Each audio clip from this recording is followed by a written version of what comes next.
Wyclef Jean, BKS1 Radio. Let's go. This is Essence Atkins, and this is BKS1 Radio. Hi, this is Melba Moore, and you're listening to BKS1 Radio. Yo, check it out. What's the deal? This the chef. Giving a big shout out to my peoples. Big KS, you already know what it is. Salute. What's up? It's your girl Monifa, and I'm hanging with BKS1 Radio. Hi, I'm Iyanla Van Zandt, and you're listening to BKS1 Radio. BKS Radio, baby. Hey, this is Jasmine Guy for BKS1 Radio. What's going on? This is Lamont Brooker, and this is BKS1 Radio. Shout out to BKS1, the best kept damn secret in the business. Hey, what's up? This is Raven Goodwin from BET's Being Mary Jane, and shout out to BKS1. Hi, this is Leon. You're watching BKS1 Radio. BKS1. God bless y'all.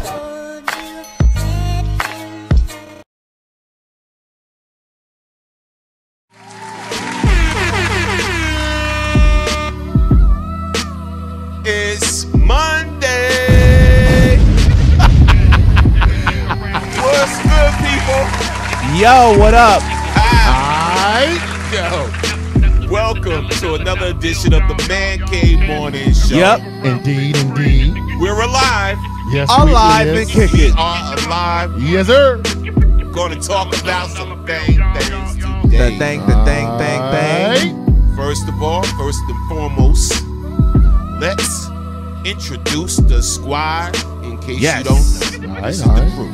Yes. This is the show where men are men and men talk about men things. Everyone, you get to really know how we feel on the Man Cave Morning Show. Yes. Starting to my left,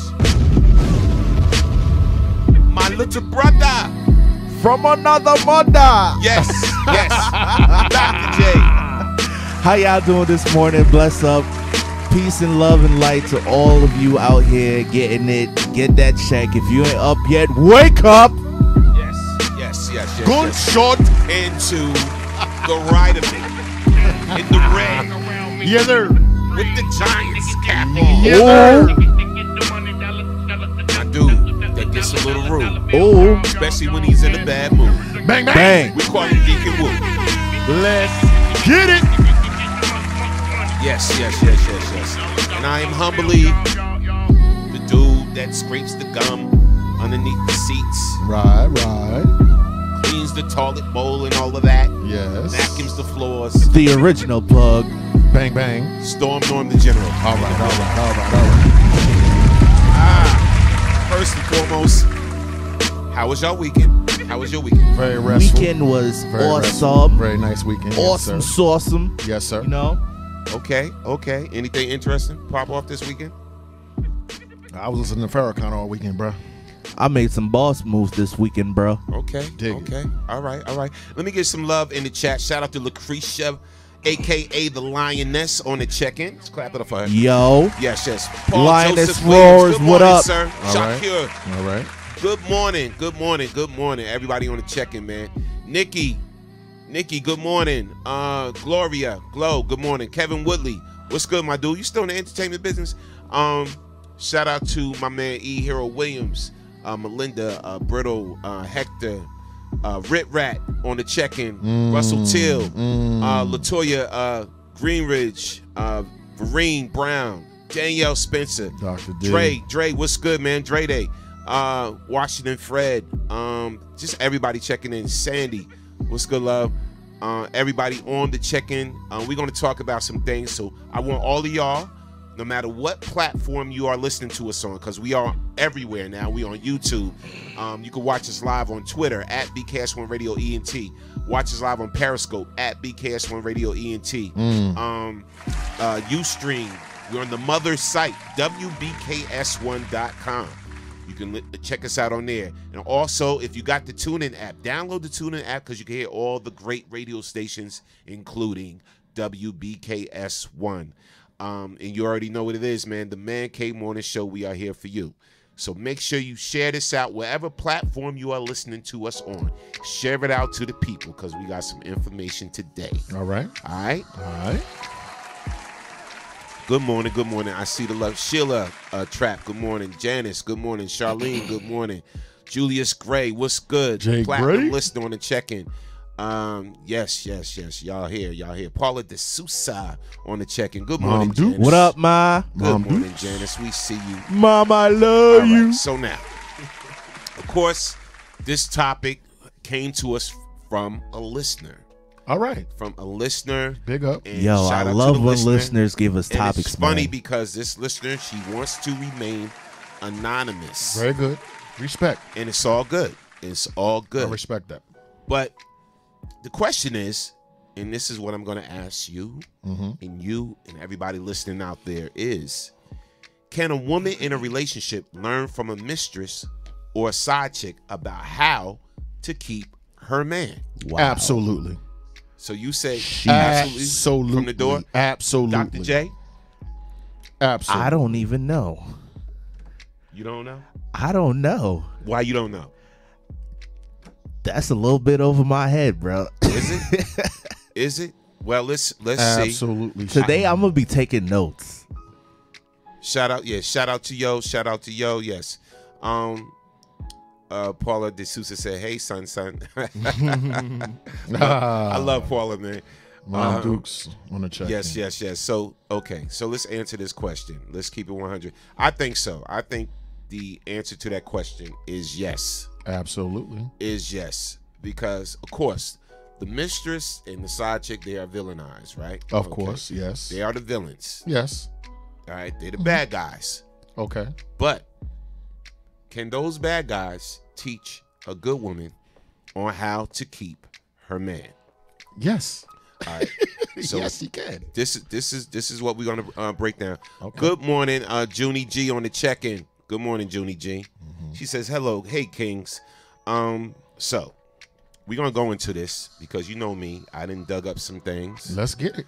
And we're gonna talk about this. So what's your opinion before we even pull the research? Because the research that I pulled, I mean, some of the teachable lessons that I pulled was from a woman. Was from a woman, right, that has been cheated on, and she actually learned from the mistress. Yes. And the side chick. Yes. So break it down why you feel as though a good woman in a relationship can actually learn from a mistress. First or a of all, side chick we need to on how get keep her into what makes a good man, or man, a bad man, a man in general. Okay? Leave the confines of his home and risk everything he has to be with another woman. Is it just sex? Are we just animals? Are we just irresponsible people that don't care about our families? No, of course not. I would never say that on the Man Cave Morning Show. One of the things that mistresses do, if we're going to get away from the moral, ethical, and religious aspects of it, and just talk about it squarely on the chin, one of the things that mistresses do is they show humility. Okay? They show compassion. They show support. They stroke our egos. They're understanding. They don't nag. And I'm about to get in trouble. They know their place. What do I mean by knowing their place?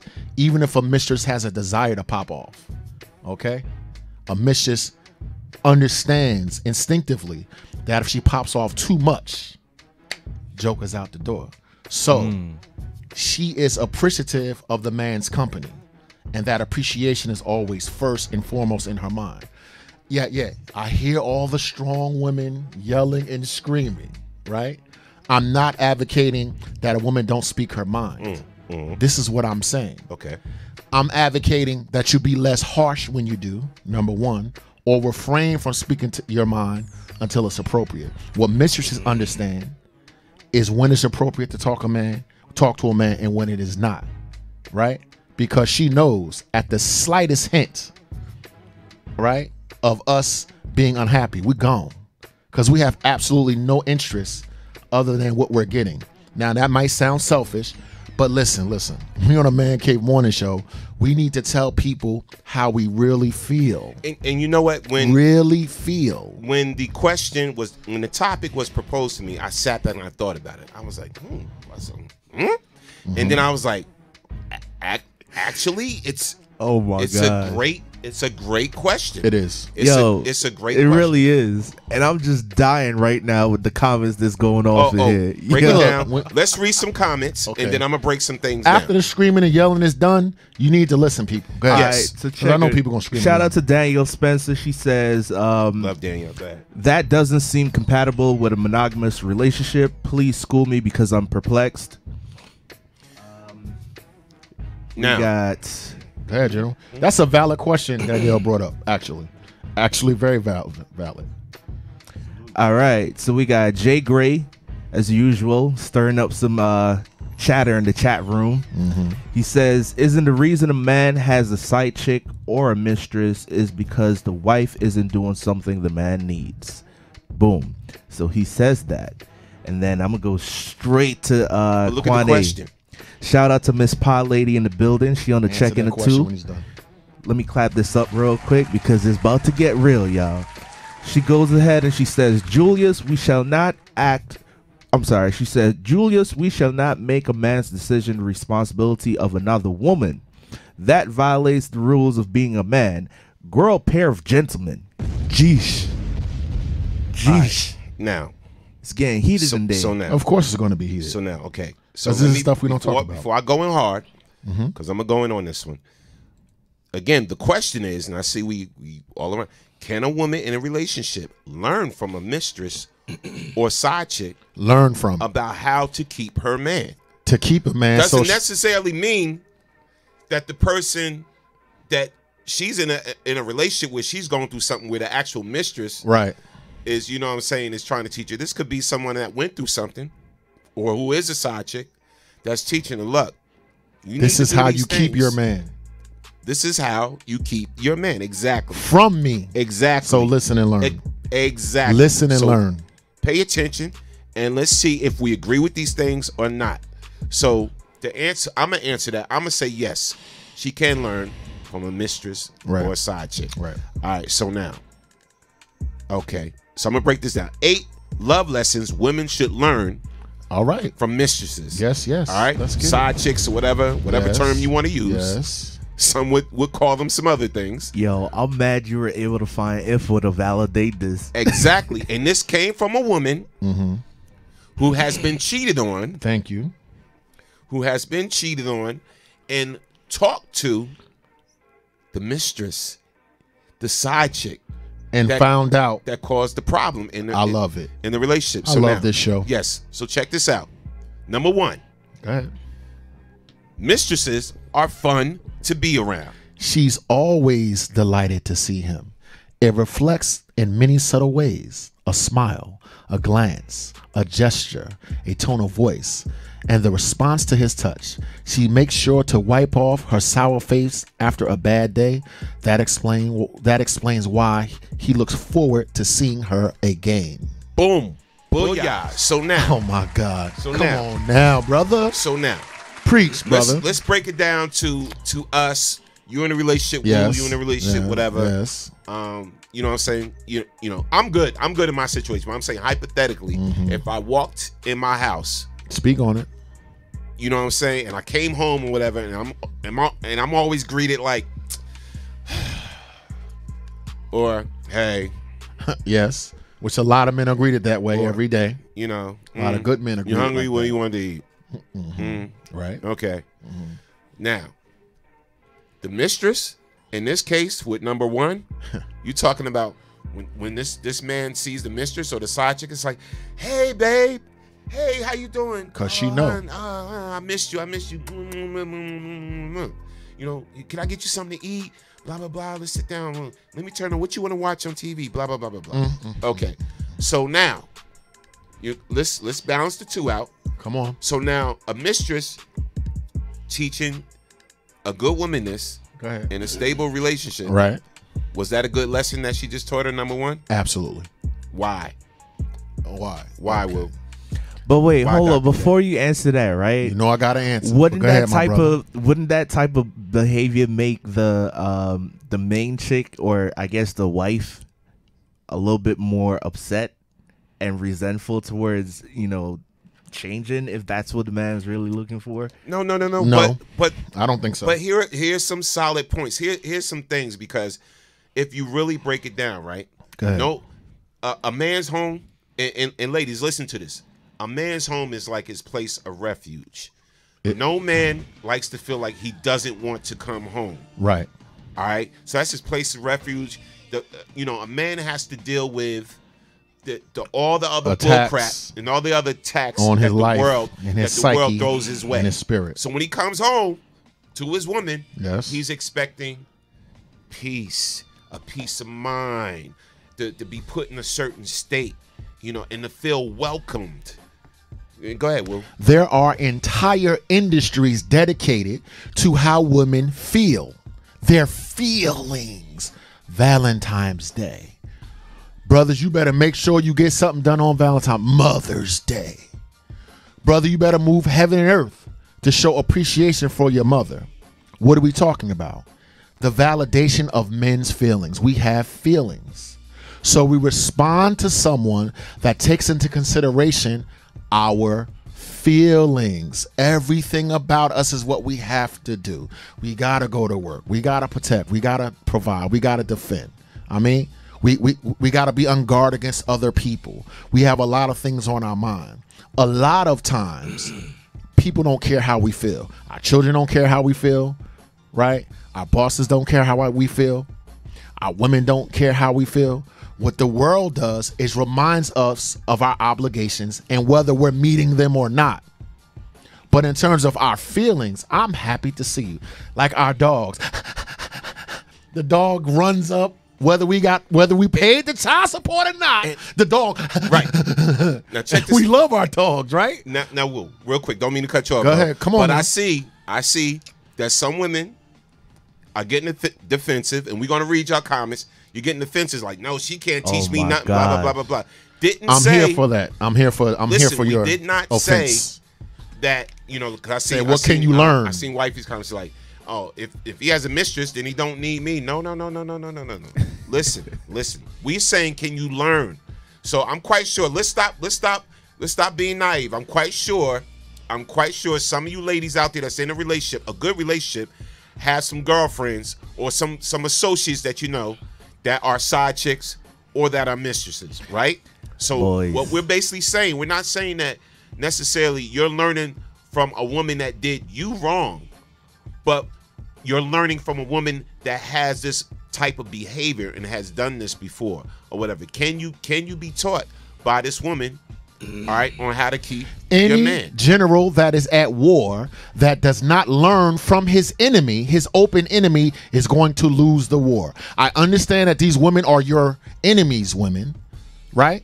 But when you are in war, the war to keep your husband, the war to keep your relationship alive, the war to keep love present and important, you have to learn from your enemy. I think anyone that's at war would do well to learn and understand that you can learn from your enemy. So I think that that's what takes away from the offense and from the emotion. And again, it says, man cave morning show. So let's read not these how comments. Women feel about men. There's not a what lot the of show is comments. about. Let's go back. We go. Scroll up. I'm gonna scroll up real quick. Here we go. I know where I want to start. Let me find it. Okay, boom. So we got Junie G. Shout out to Junie. She's in the chat. She says mistresses can do all those supportive things because they don't have to deal with the man 24/7. So they only get the best part of him. He doesn't bring the stress, the bills, the issues, etc. All right. Now we have Lisa Tweet Carvin. She says, got me over here about to break my damn phone. LOL. Yo, they're really going in, bro. Keep listening. Then we got Miss Brown. We got Miss Renee Brown. She says, my sister has been a misery woman for 39 years. A half man is better than a whole man. Hell no, not me. So I think she's quoting her sister's words, which is pretty funny. Half a man, not a whole man. All right. That's so now, ridiculous. Tweet says, Lisa Tweet Carver says, go ahead. There is nothing a side chick can teach me about keeping my man happy. If all I got from him was his good time, then I could keep his ass happy all the time too. She doesn't have to deal with the bad and the ugly when he's sick, when he's having a bad day, etc. That's in some cases. Right. We got Danielle Spencer. She goes in with a small monologue to say, side chicks aren't dealing with the man 24 hours a day through good and bad times. No. Juggling family, job loss, move, travel, etc. If you are only with someone for the physical or during playtime, then everything is pleasant. What the man should be concerned about is getting with a woman who will help him further his goals so that he can take care of his family. I'm going to drop a bomb for that because that's real. So now, and again, the person who did the research and on the information, this person, again, actually, she has been cheated on. She has been cheated on, right? Yes. And when she was cheating on, the question a lot of women have when they're cheated on is, what did I do? I was a good woman. I thought I did everything right. Blah, blah, blah, blah, blah. All these types of questions or whatever. So now, not justifying the dude's behavior at all.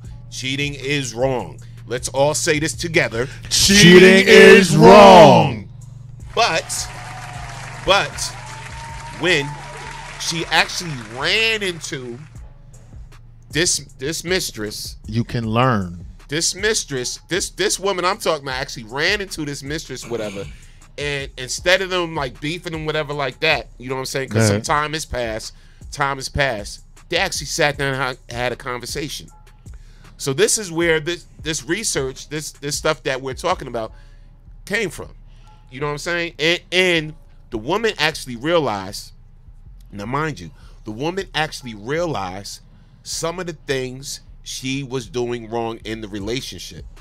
Now, her and her husband got separated after this. After she talked to the mistress and had this conversation with the side chick,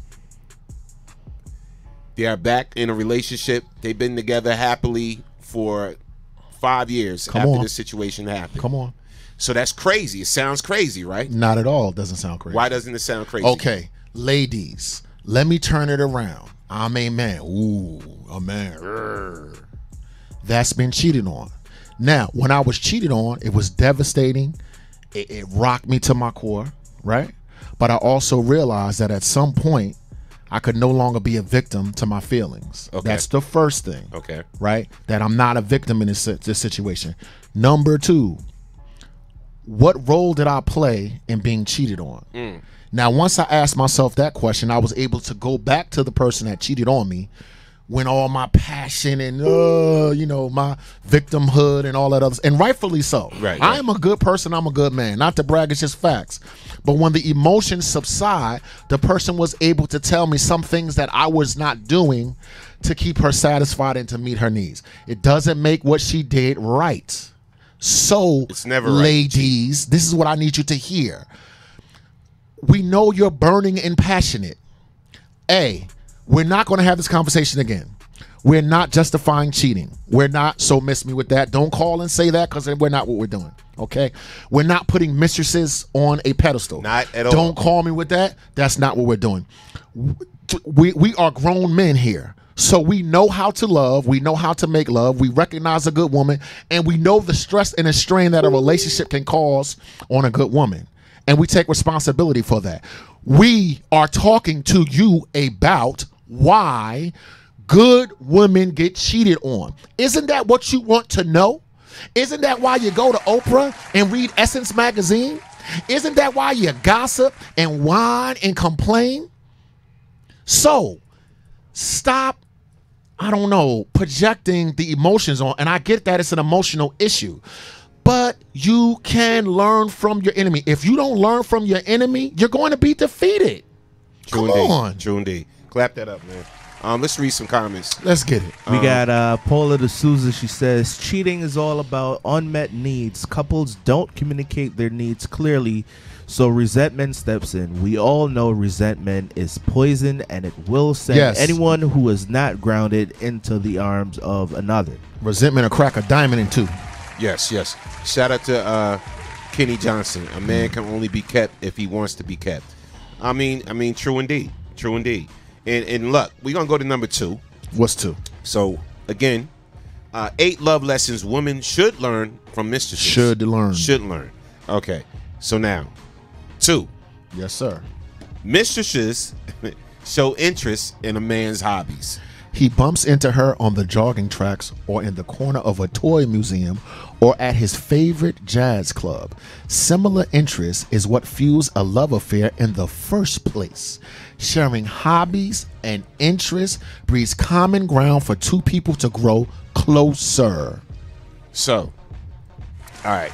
So with that being said, basically, and this goes both ways. I think a man in a relationship should want to be interested in whatever his woman is involved in, and vice versa, or at least, you know what I'm saying, respect the interest. You get a lot of women, and again, this is the Man Cave Morning Show, so we talking about what y'all do. Yeah, right. All right. Yeah, right, exactly. That's what the show is for. Sometimes a man could oh, I really love doing this and blah blah blah blah blah, and I like doing this and such, and you're like, oh, I don't care about that crap, or you shoot it down, or it's not worth you paying attention to him explaining to you about something he's passionate about, and again you shoot it down, or he tries to take you around it, and like, I don't want to be bothered with this mess. You ever heard this saying, familiarity breeds content? That's stupid. I'm not interested in that. You playing them video games again? You watching that movie one more time? Why you gotta do this? Why you gotta do that? What it says to us is that what we're interested in is not valuable. Check this out. Right. We don't care about your shoes. We don't care about what you wear. We don't care about you going shopping. We don't care about your pocketbook. Look, you look fine. You understand? Whether you're made up or no makeup at all, whether you got a wig on or weave on, we love you. But what do we gotta do? We have to subjugate the fact that we don't give a damn about none of that. Right. All we want you is naked in a shirt with nothing on. You understand what I'm saying? What do? That looks nice. That's a nice color. We don't know red from chartreuse or whatever. But what do we have to do? We have to empathize with you even though we don't care. Right? When we ask you to empathize with us, you say we're abusing you. You want to control the relationship and you're objectifying us. Yet you'll drag us to go shopping for 5 days and we know and we don't care. You'll stand in front of the TV when we're trying to watch Michael Jordan jump and cut us off from it. And we got to be like this. Okay, honey, okay. And with that being said, and shout out to Lori Parker on the check-in. She said, watch it. No, wait. These topics, it don't necessarily reflect yes, my world, my life, and all These that. are not our opinions at all. Yes. This is a topic that came from a valuable listener. Yes. And shout out to the listener that sent it in, because this is something that I guess personally touched her, and some of the information we're reading. You know what I'm saying? It personally touched someone. Good morning, Stephanie. Good morning. Let's read some comments. All right. So we got Derek Green. He says communication is key. Then we got Jay Gray. Jay Gray followed up. He said, I believe that some women are dream crushers. They will tear his dream or his vision down, whereas the side chick will let him lift up or let him be uplifted. Right. We also, let's see, who else is in here?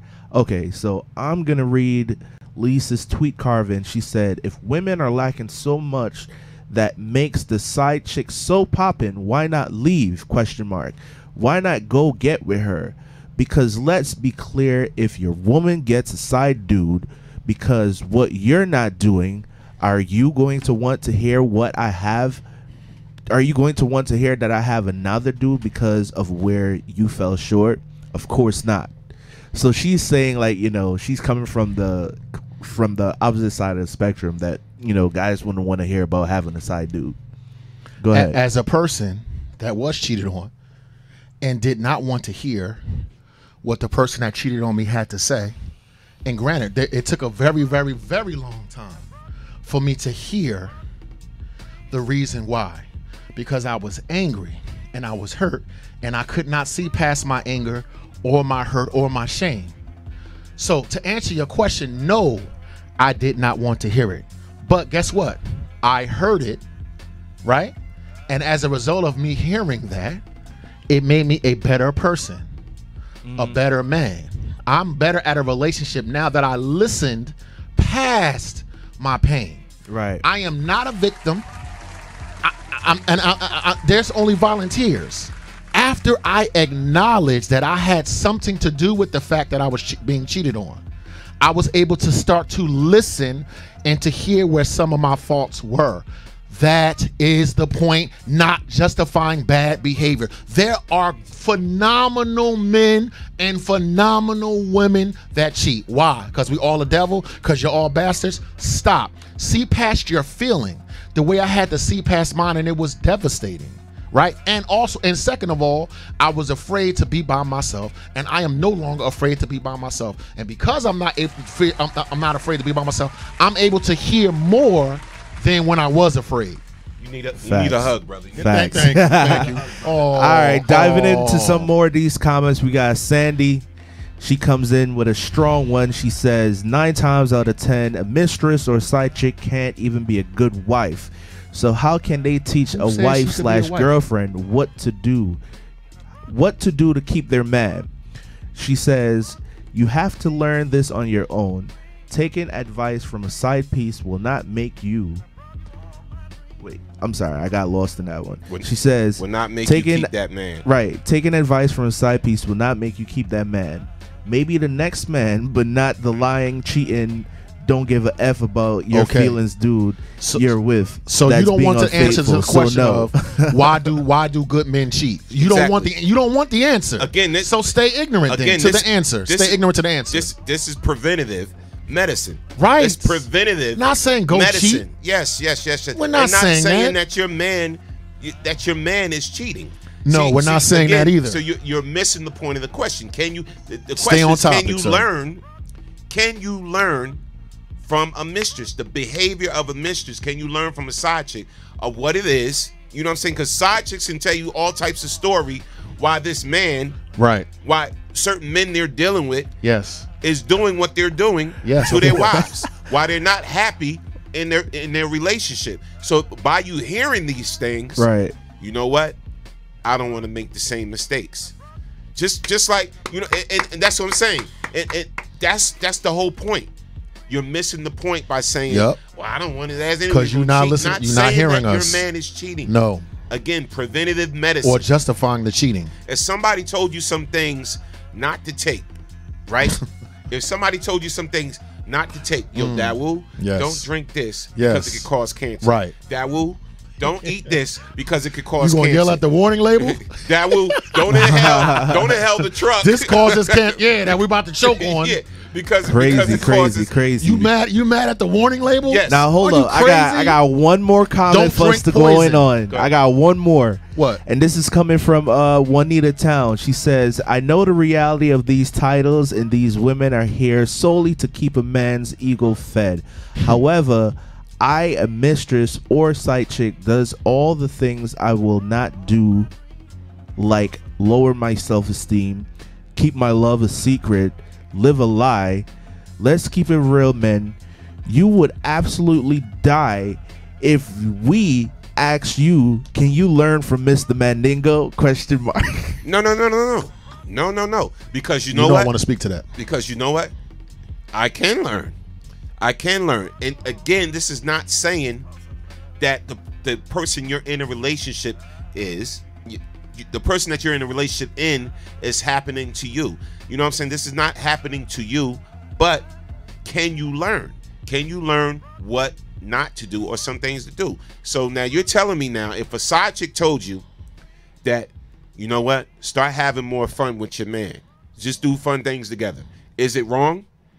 That's facts. Is that facts? That's the truth. Again, she just told. You can't what? You can't shoot the messenger. Right.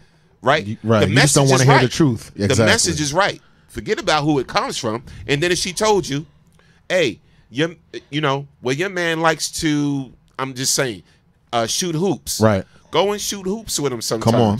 You know what I'm saying? That's his thing. He's into that, whatever like that. Or at least when he goes to shoot hoops, go with him and watch him shoot hoops. Is that wrong? That's the truth. Is that wrong? If a woman or a side chick or mistress told you that, you know what I'm saying? Not saying that this is a side chick that's affecting your relationship. Just getting that information, period, from a woman who has side chick behavior, you know, is the message wrong? That's the whole point. The message is right, but you don't want to listen because of who it comes from. I want to respond to the lady that said, do I want to learn from Mandingo? First of all, I did not want to learn from Mandingo, right? But I did. You are talking to someone that actually did this. I'm not just talking out of the side of my face. Right. Was it painful? Was it difficult? Yes. But I learned from my experience. The truth is the truth. Now, why is it that prostitution is so prevalent in the United States of America? Do you know there are good men, right, that go to prostitutes and never tell their wife nothing about it, and they're going to go to their grave about it? And you're happy in your ignorance. You're happy being stupid instead of allowing your man to come back and say, hey, listen, this is what it is. This is what it is. The purpose of this show is for men to be open and honest. I understand that the chat room is open and honest. You gotta start listening. You gotta start listening to how we feel. Stop saying we are justifying this behavior. Understand that if you are lacking something, are you perfect? So you have nothing to learn. Number one. Number two, if you can't learn from your enemy, you're going to be subjected to your enemy. So keep complaining, keep getting cheated on, keep crying and emasculating us like we talked about yesterday. Keep being miserable, keep being a shrew, and keep not having a man or having a part of man. If you want a whole man, then listen to men telling you how we need to be kept whole. But the crazy thing is, this is all coming from a woman. And exactly. So everything we reading off, and these facts, this is all coming from a woman that has been through it. You know what I'm saying? That has been through it. You know what I'm saying? So this is coming from a woman that has been through it, that actually, as time passed, ran into the mistress, you know, or the side chick.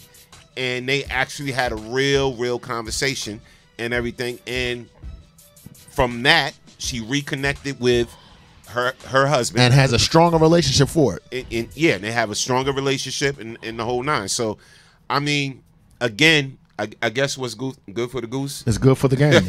Yes. I'm not saying it's not. And it would hurt. Of course it would hurt. But listen, if you don't listen, you're going to keep repeating the same mistakes over and over. Oh, you know what? Shut up. Men are just dogs. Be quiet. All right, we're just animals. 8 love lessons women should learn from mistresses. And I know number 4. I know people with number 3, I think, right? Yes. Okay. 3. Mistresses don't judge. He tells her everything.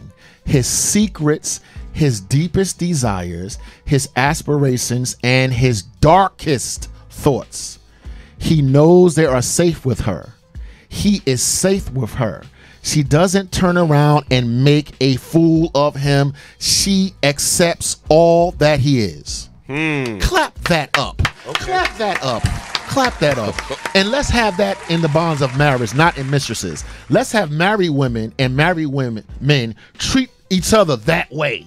So you don't have to worry about me. Go ahead, General. Where you're not judging. When you're not judging. Where you're not, that's what I'm saying. Where they're not judging everything that you tell them or whatever like that. And again, this is the Man Cave Morning Show. A woman not judged? So we're coming from the men, the male's perspective. We get out of your mind. We get it. Women want that too.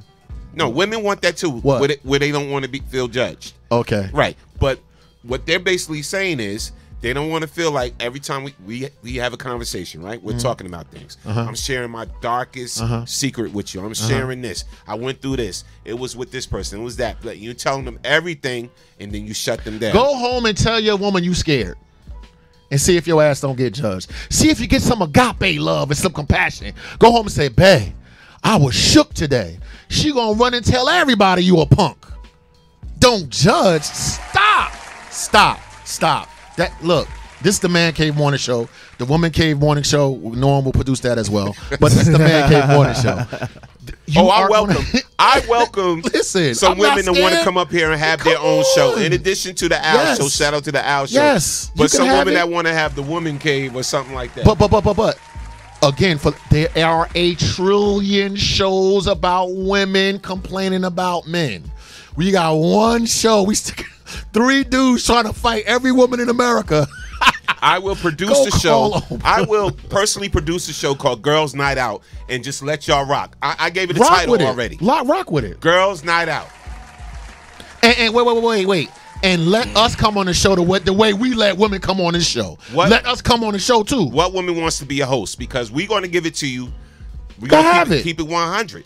And see, look, sometimes most women defend. They're combating this. Go ahead. Maybe you don't care about keeping your man. I don't know. Keep getting cheated on. Maybe you don't care. Or it's, again, not to even say they're being cheated on. This What's is that? what? Preventative medicine. Preventative medicine. But you know what you're doing? You know what the mistresses is doing? They're calling women to accountability for the way they behave. And people don't want to be responsible for how they behave. People just want to say, you are a dirty, low-down dog, and I gave you everything, and I carried this baby in me for 9 months, et cetera, et cetera. So being a victim is acceptable, but accepting responsibility for our actions to move past it and to be greater and to possibly come back together is easier for you to be a victim. Absolutely. That's why you tripping right now. All right, so let's read some comments. Shout out to Patricia Shell Givens. Let's go right to her. Hold up. I gotta find that one. I wasn't ready. Oh, okay. So she said, obviously she wasn't taking care of her man's needs. There are things his wife should do. I believe the side chick only gives a man the pleasure of a forbidden romance. It is the excitement of sneaking around that makes him cheat.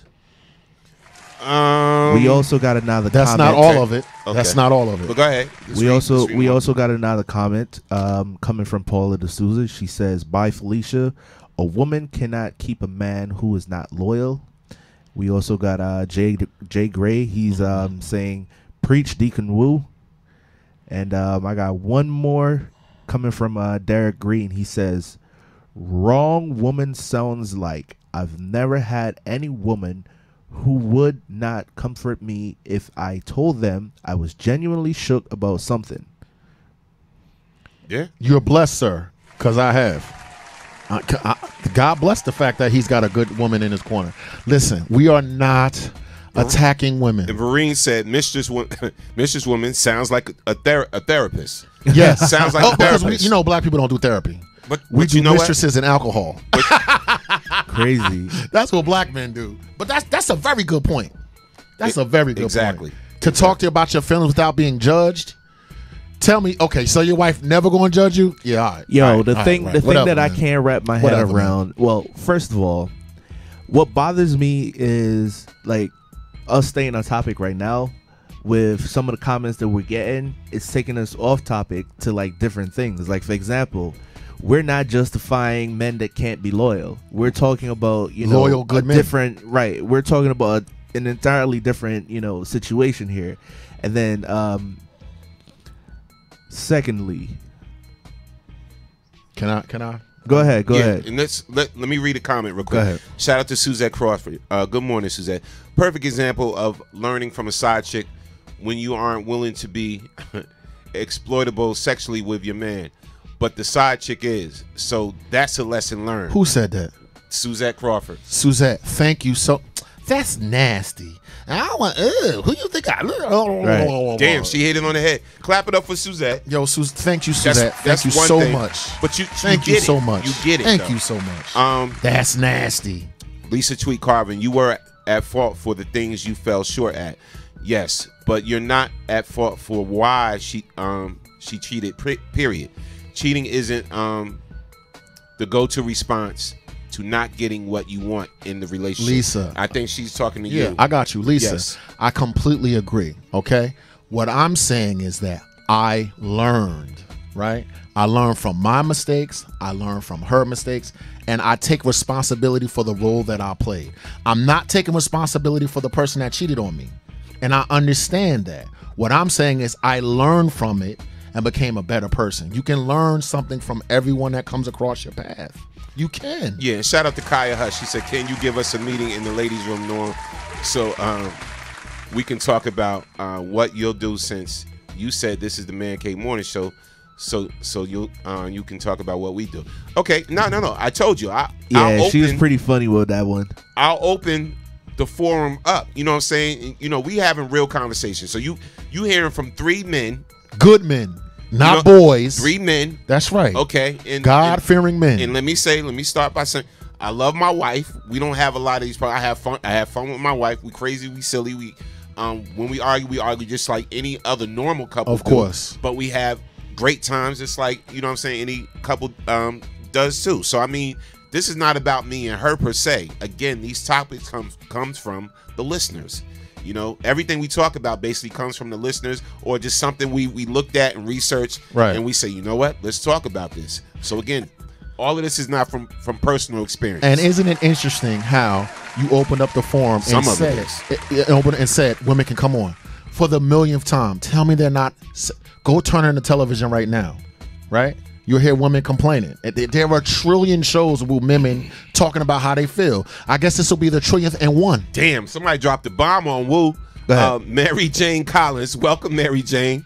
Look, this y'all can see. Oh boy. She says, and as far as the one in the red, that will be me. I can tell you without even knowing you why you were cheated on. When a dog falls in love, you bitter. LOL. Oh, okay. Wow. Okay. So hold on. Wow. Let me address that. For you, let me address that Shout squarely. out to Mary Jane. My name is Dawood, and I am the one in the red. I never said I wasn't bitter. And so far as you knowing me, and can tell me, thank you for your crystal ball. You don't. You know what? All you know of me is the side that I show you. But I'm not being defensive. A bitter man can speak truth. And I am bitter, and I am hurt, and I have the courage to say it. I got the courage to come on the air and reveal myself. But insofar as someone can look at me on the radio and say, I know everything about him, okay. So, okay, Derek Green said, no one wants to hear the right thing from the wrong person. That's definitely true. Okay. All right, so Sunday mornings, a lot of us get up and go to church. Oh, you going to religion now? With a pastor that has done a lot of dirt. And you give him your money afterwards. You're giving your money. And listen to him too. And you listen to him preach. Why? Because he's preaching from a book that we know good things are coming from that book. Mm-hmm. But again, it's the messenger that may not be so good. Again, you can learn from everybody. You can learn from Satan. Satan can teach you something. Without question. Without question. So let's keep it one. Let's not, again, you can't shut down. If you get advice, again, from somebody that was a side chick or a mistress or whatever, and not saying this is someone that was connected to your situation, you still can learn from them. The problem is we close our ears. That's the issue. Yeah, we close our ears sometimes when you know what? When what the person is saying is absolutely right. Of course you're going to close your ears if another woman is telling you this what you're doing right now, this behavior, what you're doing right now is going to cause you to lose your man. Of course you're going to shut down. You're going to be like, I know this B didn't just tell me that. My religion is the truth, and the truth hurts. Guess what? The truth hurts me when I tell it about myself, right? And the truth hurts other people when I tell truth. All we're simply doing is telling the truth, warts and all, right? Angry, bitter, sad, happy. The truth is always offensive. And I'm going to clutch onto the truth before even religion. Scenario, bro. Go ahead. All right, so, a lot of us here, we got friends that may be dogs or no good, or we know that's dogging out their woman. Yes, or have dogged out their woman. Yes. Or lost a good woman because he dogged her out. Yes. So now, this same brother that lost a good woman because he dogged her out, right, did her dirty, whatever, comes the norm, comes the woo. Say, bruh, yo, you got a good one there. Right. Yo, make sure, you know what I'm saying, treat her right, man. Yo, try to do this. I know you get mad at her for doing this. Right. But be a little bit more understanding. And appreciative. Norm. Be a little bit more compassionate, Norm. And loving. Yeah. Stop doing that, Norm. Stop blacking out every 5 seconds and blah, blah, blah, Norm. Because eventually she's going to start resenting you and she's going to shut down and blah, blah, blah, blah, right. blah. So now, because I know he was a dirty dog in his situation, should I just dismiss that information that he gave me? You will be a fool if you did. Should I listen, let that information sink in and take heed? Why? Because that was a jewel on how to better my situation and possibly keep my relationship. Right. So same scenario, ladies. Same scenario. If a mistress or a side chick drop them jewels on you. So stop saying there's nothing a side chick can teach me. There's nothing that a mistress can teach me. A dog that we used to run with, or somebody that we know is a known dog that messed up his relationship with his girl because he was wilding out, just taught us something. You know what's funny though? Dogs get a lot of traction with women. Men that treat women poorly are able to pull a lot of women. Is that right or wrong? You're talking to three people, contrary to popular belief, that are not dogs. But in the cool quiet of the evening when no one's looking, you are attracted to a dog. You're attracted to a person that's not doing you right.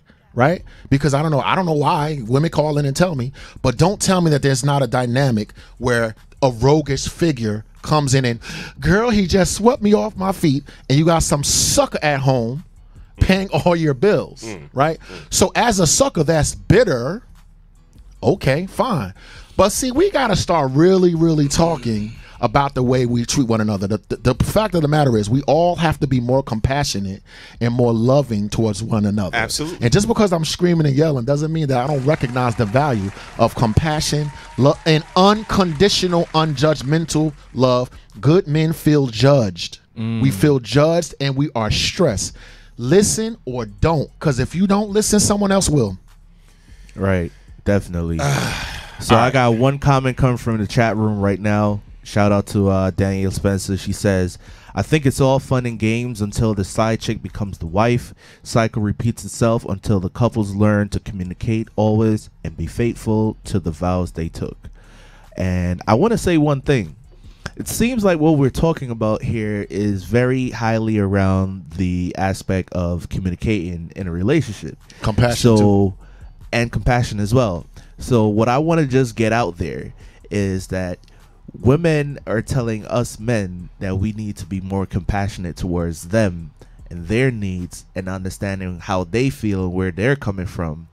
But when men show emotion and we communicate compassion from our end, we're judged and looked at as the wuss. So how is it that we can have an open conversation, and how is it that we can actually, communicate the way we're supposed to when it's turned to our when the lights turn to our corner and we're telling you what's up and we're telling you how we feel, but you're judging us for less than a man that you see? It's easy to villainize us. Right. It's easy to make us a caricature. You know what I mean? He ain't shit. He's this, he's not, he's that. When you do that, then that means you no longer have to listen to the person. Like when you dehumanize the person and say stuff about them, that means you don't have to hear what they say. Again, there's an entire industry built upon women and their feelings. We have feelings too, and we want to be heard, and we're going to keep talking. Right. We're not going to stop talking. Because there are a lot of men that want to talk to you but don't have the courage to do so. Exactly. And again, nobody on this panel is justifying cheating or the behavior or whatever. Again, we are talking about what? Preventative medicine. Right. When it comes to your relationship. Preventative medicine in keeping your relationship. Right. Because again, of course, this conversation goes twofold. Of course. But again, this is the Man Cave Morning Show. Yes. Right. So we give you the man's fold. Yes. We'll listen to the Woman Cave Morning Show anytime. And support it. Of course, listen of course, and support. Of course. And take heed to what you women are saying. You know what I'm saying? So who better else? I can't understand women. I can't learn anything about women from Woo because I'm not a woman. I can't learn anything about women from you. Right. I can best learn it from who? A woman. Exactly. And, I like that. And well listen. Because wait, hold on. Sorry, not to cut you off. Go ahead, brother. But here's the thing that blows me, right? I see all these females that are hopping in this chat room and talking, talking down and cheating and talking down on, justifying cheating behavior and, totally construed in the conversation that we're having. They just went left when we're going straight, because what I see is this. When your man communicates with you and says, babe, I like this, that, and the third, and you fail to realize, like, all right, this dude is really telling me how to understand him, and then you go and you do the complete opposite of what he just told you that he liked, how you expect him to still be interested in you? Now, I'm not saying again, for those that want to go to the left while we're going straight, I'm not saying that it's right that he's going to go, cheat. But what I'm saying is, maybe you might be at fault because you have somebody in your corner that's willing to communicate with you. He's good, he's of value, but you're not doing your part of making him feel appreciated. A lot of times when you discuss these emotional topics when it comes to women, we get pulled off of the conversation into how women feel. They take the conversation and they take the supposition and they put it into their wheelhouse, right? And when we try to pull it back to our wheelhouse, they attack us and call us whatever they want to do. What you're seeing now is honesty, fearlessness, because after you call me a name and I'm still here, what you gonna do then? Love, compassion, right?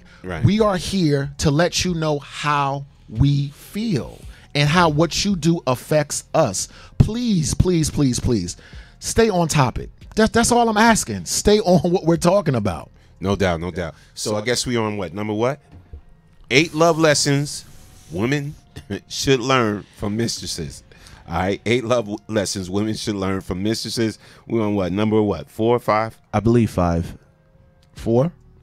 Okay, number 4. You're right. Wow. Oh, this is gonna cause some problems. You take I'm gonna read it, but you take it. Mistresses look after their own bodies. Damn it, man. I didn't say this came from a woman. Mistresses look after their own bodies. Damn it, we'll go ahead and read this. She works out, keeps her diet in check, does her hair right, puts on a nice dress, and picks a scent that best suits it. Occasionally, she goes to a spa to calm her mood. She does things to make herself feel more feminine, more beautiful, and more confident. Damn. Okay. Wow. So is this wrong? Is that wrong advice? Okay.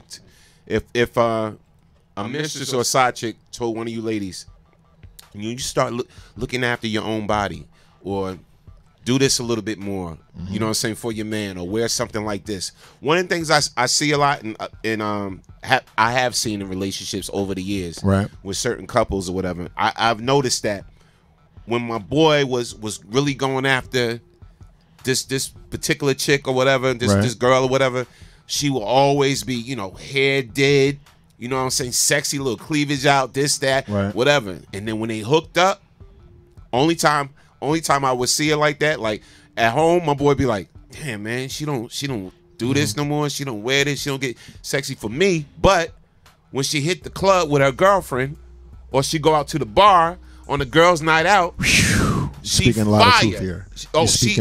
She is fire. She looking like this. She looking like that. You know what I'm saying? Or when she going to work, she looking like this. She looking like that. But when she at home, you know what I'm saying, she don't feel the need, you know what I'm saying, to do whatever. Now, granted, you can't be on your A game all the time. I get it, ladies. When you at home or whatever, there's work going on, you doing dishes, you doing stuff around the house, I get it. But sometimes your man likes the same thing that attracted him to you in the first place. Right. He likes that to come back every now and then. So basically, every now and then, it's all right to let yourself go, but don't let yourself go for permanent and then turn around and say, oh, you're not doing your job. Of course I'm doing my job. My job is to pay the bills, not your personal finances. You know, taking care of yourself is very important, and I get it. Women like when men do the chivalrous extreme of, you know, the hair, the nails, and the works or whatever. But that's something that should be, you know, of, you know, an occasion, or something that should be catered and, you know, inviting on my behalf. It's something that I should want to do. It's not something that should be looked at as, you know, my additional responsibility. Because when you don't do your part to look a certain way, and you don't feel like, you know, being appreciative of the fact that you let yourself go, then you look at me as, you know, I don't care. But when I don't do my part of keeping my body a certain way, then you say, oh, I'm letting myself go. So now I gotta be the one to go in the gym, lift the weights, get myself toned, just so you could be happy. But when I tell you about yourself, it should just be like, oh well, deal with it. And you know what? Yeah, exactly. How is that? How is that even like? Exactly. You know, how is that even right? But that's my whole thing. It's like, you know, I think women get to a point in a relationship where they're like, okay, you know, they take it for granted now. Okay, you know, I had him, I got him now. Okay, he's mine now. Yeah, I did this to initially get him, but now that I got him, you know what I'm saying? I don't got to put on the little sexy lingerie no more. I don't got to put on the little sexy this no more. And that to me, eventually builds up. Resentment. Builds up. Yep. And it builds up. And it's like, damn, okay, you don't do none of the little special little things that you used to do in the beginning. You know what I'm saying? Like wear this or do that. When at first when we was dealing with each other and we first started messing around and whatever, you was coming over wearing this. You was doing this. You was doing that. Now you don't do none of it no more. Isn't it funny that you knew that we were visual creatures when you attracted us? Right? Exactly. When you wanted to get our attention, isn't it funny that you did your hair, you did your nails, you did all the things that you know that we like to do? So what do we hear and what do we feel? No, you don't have to be dressed up every single day. You don't got to floss every single day. But when you don't do it ever for us, this is what goes to our head. Wow, you get all dolled up and dressied up and gussied up and go to a job that's hostile towards you. Your boss might be sexually harassing you. Person might be racist, whatever. But you still find a way to get dressed up. Number two, you go to the club because you want to feel attractive, even though you got a man, for other men to pay attention to you. Catcall, you wear the tight heels, the bustiers, and all this other stuff. Meanwhile, here I am back at home, loving you, supporting you, doing the best job that I can do. And in my mind, I feel like you're not going to take the time to do the same for me. That's what we feel. And that's what we see. When we express it, we hear things like, you're objectifying me and you don't understand and I'm not your property. But for the world that's hostile against you, for the world that I have to protect you from, for the world that I have to provide for, and you constantly reminding me about my responsibilities, right? For that hostile man, right? That man that wants to take you from me, because that's what men in the club want to do. You'll do it for them, but not for me. That's what we hear. That's how we feel. Or you do it for the co-workers and not for me. That's what we hear. Same thing. So chat room, blah blah blah blah blah. Go ahead. You know what I mean? Come for that too. Yeah. True indeed. I really feel like, you know, there's some women out there that don't take enough pride in, you know, appreciating themselves. So when they get to a man that, you know, wants to appreciate them, and then they just get comfortable and decide, well, all right, I want to let myself go. They now view the things, you know, that they do that should be the initial self-appreciation as now a job. Like, I got to look good for my man. I got to do this. I got to do that. And now it becomes like a nag, like, oh, I don't even want to do this no more. And I'm like, why is it all of a sudden a problem? But, you know, when like you guys are saying, when we met, it wasn't a problem then. You know, like if my woman wants me to look good for her, I'll tell her now. It's automatic to expect that I'm gonna want you to look good for me as well. It can't go one way. It's both ways. You know what I'm saying? We have 3-hour shows 5 days a week to explain how simple we are. Men are so simple. Yeah. Yet we having like if I'm telling you conversations. If about I'm this telling crap. you, listen. We're I so like simple. introductions when we go out certain places and you're introducing me to people in your network. You know, that's me telling you how I like to be introduced. When you bring me around people and you don't introduce me and I'm just standing there, eventually I'm just going to be like, well, you don't get it. So now we're going to go out together. I'm going to do my own thing and you're going to do your own thing. And then you're going to wonder, why is he not interacting with her? Right. Why is he acting so, like, you know, antisocial? You never gave the man what he asked for. We're so simple. It's so Right. easy. Look, it's so easy to keep us, right? It's so easy to keep us happy. Yet we got 20 hours a week explaining the simplest things because you don't want to hear it. Okay. You know, and the crazy thing It's about so it, simple. And I talk to other women that be like, dang, that girl, she can never keep a man. She can't keep no man. Oh, Blah, yeah, blah, yeah, blah, blah, yeah, blah. right. Yeah, I run into women, they be like that all the time. They talk about their girlfriends or whatever. Like they all got that one girlfriend that's in and out of relationships. Right, and everybody knows they why. Can't She keep a can't man keep- or yeah. whatever. This is what these conversations are for. Right. You know what I'm saying? This is what these conversations are for. We're gonna go on to number 5. Again, number 5. You just joining us. 8 love lessons women should learn from mistresses or the side chick. So here's number 5. Let's go to 5. Yeah. Mistresses affirm men. When he gets a job well done, she compliments him. When he does something nice for her, she appreciates him. When he's beaten down, she encourages him. She explicitly displays those forms of affection in action and in words. Now again, I know the comeback is going to be, well, she doesn't have to be around him all the time. Shouldn't matter. Exactly. If you took the title "Mistresses" off and said 8 ways to keep your man happy, none of these women would have nothing to say. They'd be like, "Go ahead, Norm. Oh my God, is Right. it the truth or is it not?" Right. Yes, If you yes, did yes. not, if you took the mistress part out, Yes. they would just be like, "Yes, yes, yes." Why? The truth is the truth is the truth, no matter where it comes from. Absolutely. Exactly. Absolutely. And again, that's the question really. Can you learn from from a mistress or a side chick? The behavior. And again, not saying that you're learning from the one that messed up your relationship. Right. Again, just from you could have a girlfriend that you know is a side chick or a mistress or whatever like that, and she starts breaking down to you, this is what you need to do. You know what I'm saying, to improve your relationship. This could help you keep your man. So you don't be in a situation that this other chick Right. that I'm ruining her life is in. You know what I'm saying? I mean, real talk. It's crazy, but again, the message is real. It's true. Yes. And P.S. Our female friends tell us the same thing too. Yes. So we just don't get information from mistresses. We also Right. have female friends that tell us exactly the same thing that we're Yes. not sleeping with, nothing. We're just Exactly. cool with. When's the last And time trust. you And trust. When's the last Thank you, time sir. you complimented your man? Said, "Oh, babe, you looking good today. Oh, I love that you got on. Oh, you look nice, or you smell nice, or this or that, whatever the case may be."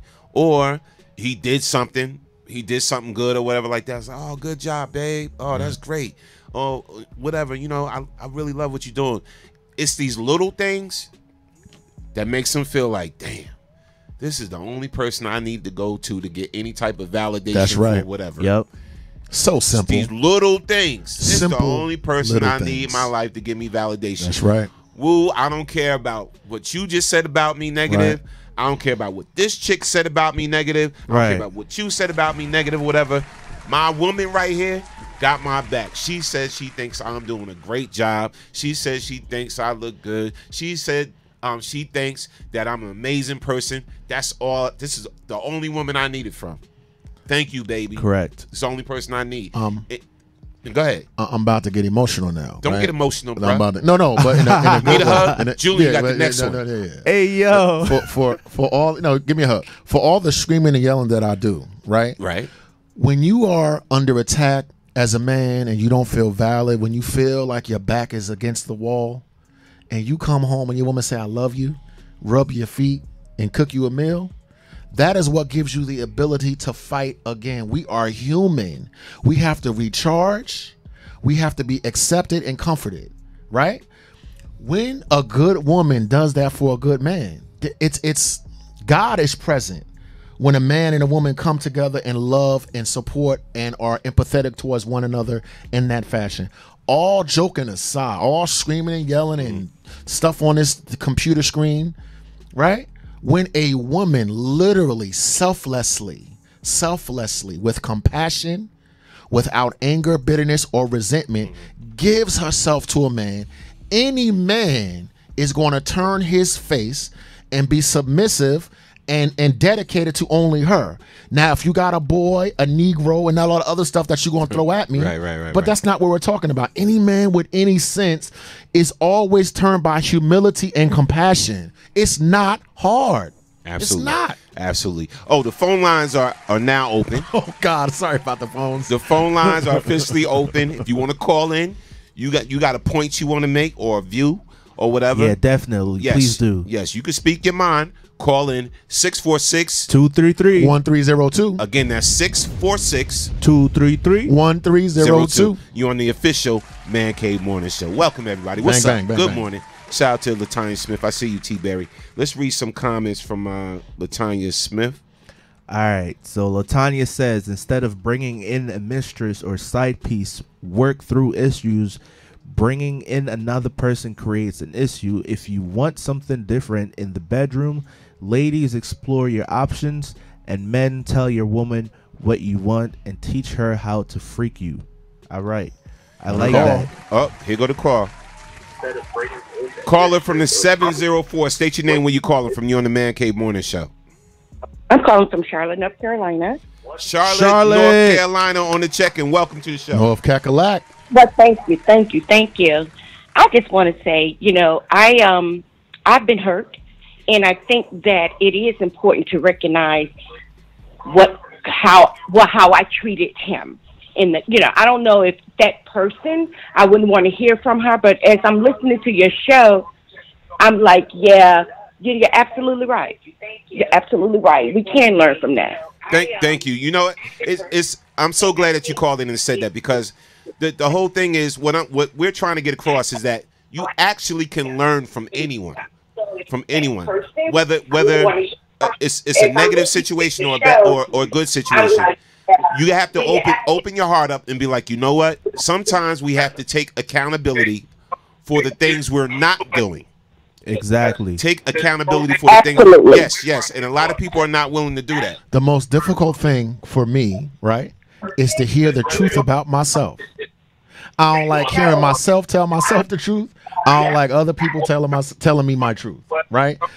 If I don't hear the truth, then I can't change and improve. Yes. I realize that my ego is involved in my pride and my emotions, right?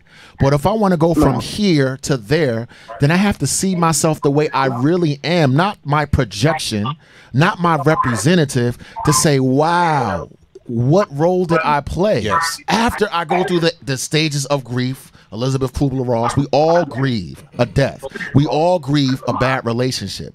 But we don't stay there. After we get from the grief, the bitterness, and the resentment, Dawood has to start telling himself some truths about some things that Dawood needs to fix to be better. Now caller, what's your name? What's your name again? Tanya, we appreciate you so much calling into the show. Now, have you ever been through a situation like that where you actually had to get advice, or you took some advice from another person? I did. I took an advice from one of a close church friend of mine who had been married for years, and I did, and I had to sit back and reevaluate myself. I think what took me so long is that he didn't own up to his part in it. Yes. And sometimes just saying, I'm sorry, I made a mistake or whatever, we could have mended that relationship a lot quicker. Yes. Well, you know what? We appreciate you sharing that on the Man Cave Morning Show. You're welcome to call back anytime. Thank you very much. I have a blessed day. Thank you so much, you Tanya. too. Thank you, Tanya. Shout out to Tanya from North Carolina. Wow. Can we clap it up for her? Oh, yes. North Carolina on the check-in. You know what? Phone lines are open. Call in 646-233-1302. Go ahead, Will. You know what can be a hindrance to the truth? A hindrance to the truth can be when you are hurt, right? And the person that hurts you doesn't acknowledge that. And when they don't own it, right? What can happen is I can get stuck in my bitterness because I have a certain expectation for them to own what they did, right? Sometimes people are not going to own it. Maybe they'll own it later. Maybe they own it and they don't tell you, right? But in that process of me being bitter about the fact that they're not expressing what they did to me, right? I can become less compassionate, and bitter, and you know what I mean. And now that becomes a hindrance to me. So you really do, after a time, it's going to take time and it is difficult, but you really do gotta let it go and stop having expectations from other people. Absolutely, because all you can do is you. Absolutely. Not their expectations of another person. Shout out to Latanya Smith. Latanya says, ladies, you know how you got your man. Always keep him interested and coming back for more. So a mistress or a side piece won't be an option. Latanya, thank you. True indeed. True indeed. Yeah, I mean, I come from a different world, bro. I never thought in any relationship that I've been in that cheating was an option or stepping outside a relationship was an option. My thing is, if we can't fix it ourselves, then there's just no need to be in a relationship. Exactly. I think couples need to exhaust every possible option for a relationship. Listen to this, for a relationship you care about. When you don't care about the relationship no more, you may do things to try to end it. Or so, yeah, that's true. Or you may be coward enough or punk enough, you may do things to make the other person want to say, I'm out. Right, we got another caller coming in. Yes. All right, let's take this call. Definitely. Caller from the 908. State your name and where you're calling from. My name is Ron Enoch, also known as Bishop, my brother Daru. Bishop, do me a favor real quick. Ron, welcome to the show. Can you turn the volume down in your background? We're getting the feedback area in the I'm sorry, station. who saved my life when my relationship broke up? Go ahead, Bishop. You know, a lot of us when we meet each other in the beginning, we send our representatives out because we don't want the real us to be shown. And so once we get each other involved, we all of a sudden start to find out who the real person is. And a lot of us are set up to fail before we even get into relationships because of other relationships. So we transfer bad feelings into the new one. And so when we talk about mistresses, we're talking about people who, if they know that you have someone, they're talking about people who care nothing about nobody but themselves at the time. You understand? Because it's the sins of life that blinds us to the education. So if you hurt me and then you're going to try to teach me in the same breath, I'm not going to learn from you because I'm still hurt, because I'm not strong enough to overcome the pain yet. So you just have to bear with me or just get away from me. You understand what I'm saying? True indeed. Yes. Good point, my brother. Good point. Again, well, the guy gonna have me crying.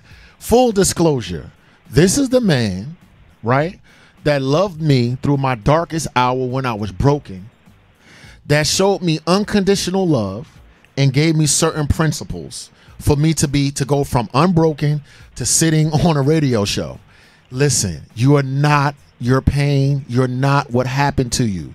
There are some decisions that we have to make after the pain subsides. If not, we're doomed to repeat the mistakes that we made. This man, Bishop, literally saved my life. So all the screaming and the joking and the yelling, ladies, I'm begging you to see our hearts, right? And to see past the fireworks and have some compassion for your men. No doubt. We want to thank you for calling in, Brother Ron. Thank you, Bishop. Now, again, understand, ladies, this is not the conversation of what you do after you find out your man's cheating on you. This is a conversation of what you should be doing to not have that situation happen. Okay? Like putting oil in your car every 3,000 miles. That's all it is. Yeah, absolutely. Right. And again, I say that again, and exhaust every option. You know what I'm saying? Before you even think about cheating or stepping outside. You know, and my thing is, if it gets to a point where it's that bad, where it's that unfixable, then you both bounce. You know what I'm saying? Because cheating, you just adding on more to the problem. You adding on more hurt to a situation. And if it's somebody, you know, and this is how I look at it. If it's somebody you really, really love, you really love this person. Go ahead. The one thing you don't want to do to somebody you love is what? Is hurt them. Right. You know what I'm saying? Hurt them emotionally or hurt them physically. So, you know, just that's what I'm saying. Just exhaust every option. Let that be not even be an option. Walk away from the relationship if it gets to that point to where you're going to step outside of it. I think that the fear of being alone is what keeps people in bad relationships. Absolutely. Right? Do not allow your complex to be the thing that breaks your relationship. Simple. So I agree. So if the relationship is that bad, instead of disrespecting one another with the cheating, face your fear and be alone. You know why? Because you meet God when you're by yourself. And it sounds, all this we talking about sounds a lot easier.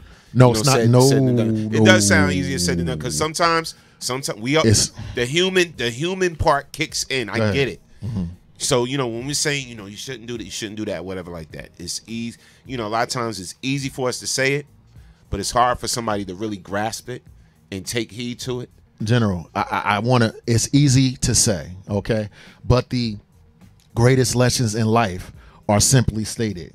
Go ye forth into all the world and preach the gospel. Yeah. That's very simple, but Very extremely difficult Yes, to that's do. what- Yep. So Exactly. I know, yes, I'm here running my mouth, right? But it is very difficult to do. Exactly. Yes, yes, Exactly. Yes. Exactly. Discipline, people. Yeah. Oh, Discipline. what you say? All right. So What now- you say? Discipline is a beautiful thing. Yes, yes, yes. So 8 love lessons women should learn from mistresses. Here we go. That mentality, that mistress mentality. Here we go. Okay. Number Six. six. Mistresses make men feel important. She is submissive. I'm not talking about 50 Shades kind of submission, although that would be a plus. She listens to him and constantly seeks out his opinions regarding her thoughts and the things he wishes to pursue. Allowing him certain control over her life makes him feel needed and ultimately wanted. Would you please break that down, General? Jeez. Wait. Submissive, listens, control. You ain't got no control over me. You don't tell me what to do, Dawu. What? Key thing, You break that down, sir. Make the person you with, make that man just feel important. You don't, of course, no. Submissive, I know y'all hate that word. I know, in marriage vows, honor and obey, all of that. It's like, what? Yes. What? What? You know what I'm saying? Yeah. Not And no black woman. Don't let your complexes scare you out of a good thing, ladies. Yes. Put it in check. And the C It's word, not always control, about you. we get it. Right. But make that man feel like that man. All right. Make him feel important. Make him feel as though, you know what I'm saying, that he matters to you. This is what that really is saying.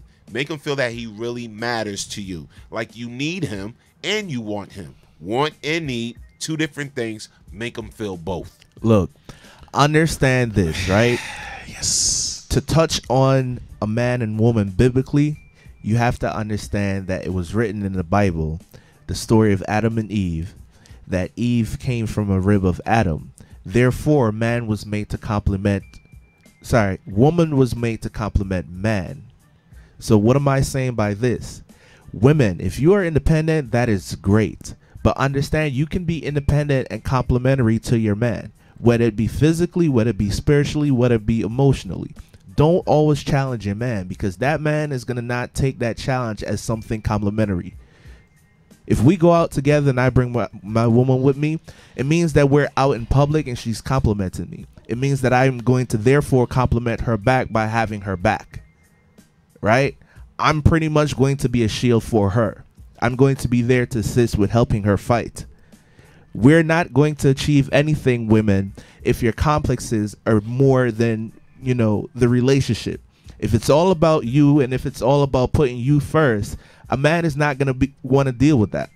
Exactly. I'm going to give you a simple situation. Very simple. Okay. Where we all get it. Okay.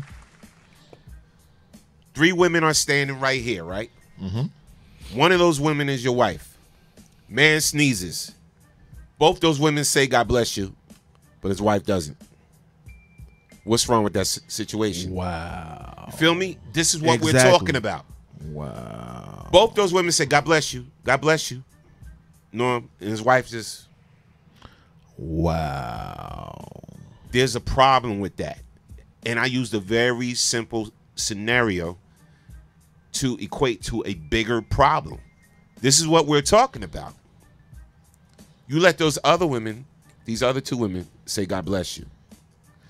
So to the man, it's like, damn, my own wife, the one that I am one with, didn't say God bless you. Right. But these other 2 women did. That's not a problem, ladies. Real talk. That's not a problem. Proverbs 31. Ooh. Who can find a virtuous woman? For her price is far above rubies. The heart of her husband doth safely trust in her, so that she shall have no need of anything. Listen, compassion for all the Christians in the audience, that's right out of the Bible. One of the virtues that the Bible speaks of is submission. If you are submitted to a person, that means that that person has a degree of control over you. So ladies, if you have done your due diligence and found you a godly man, not a fool, not a boy, not the Negro that's on your couch, and all the other stuff that you call here and text here and talk about.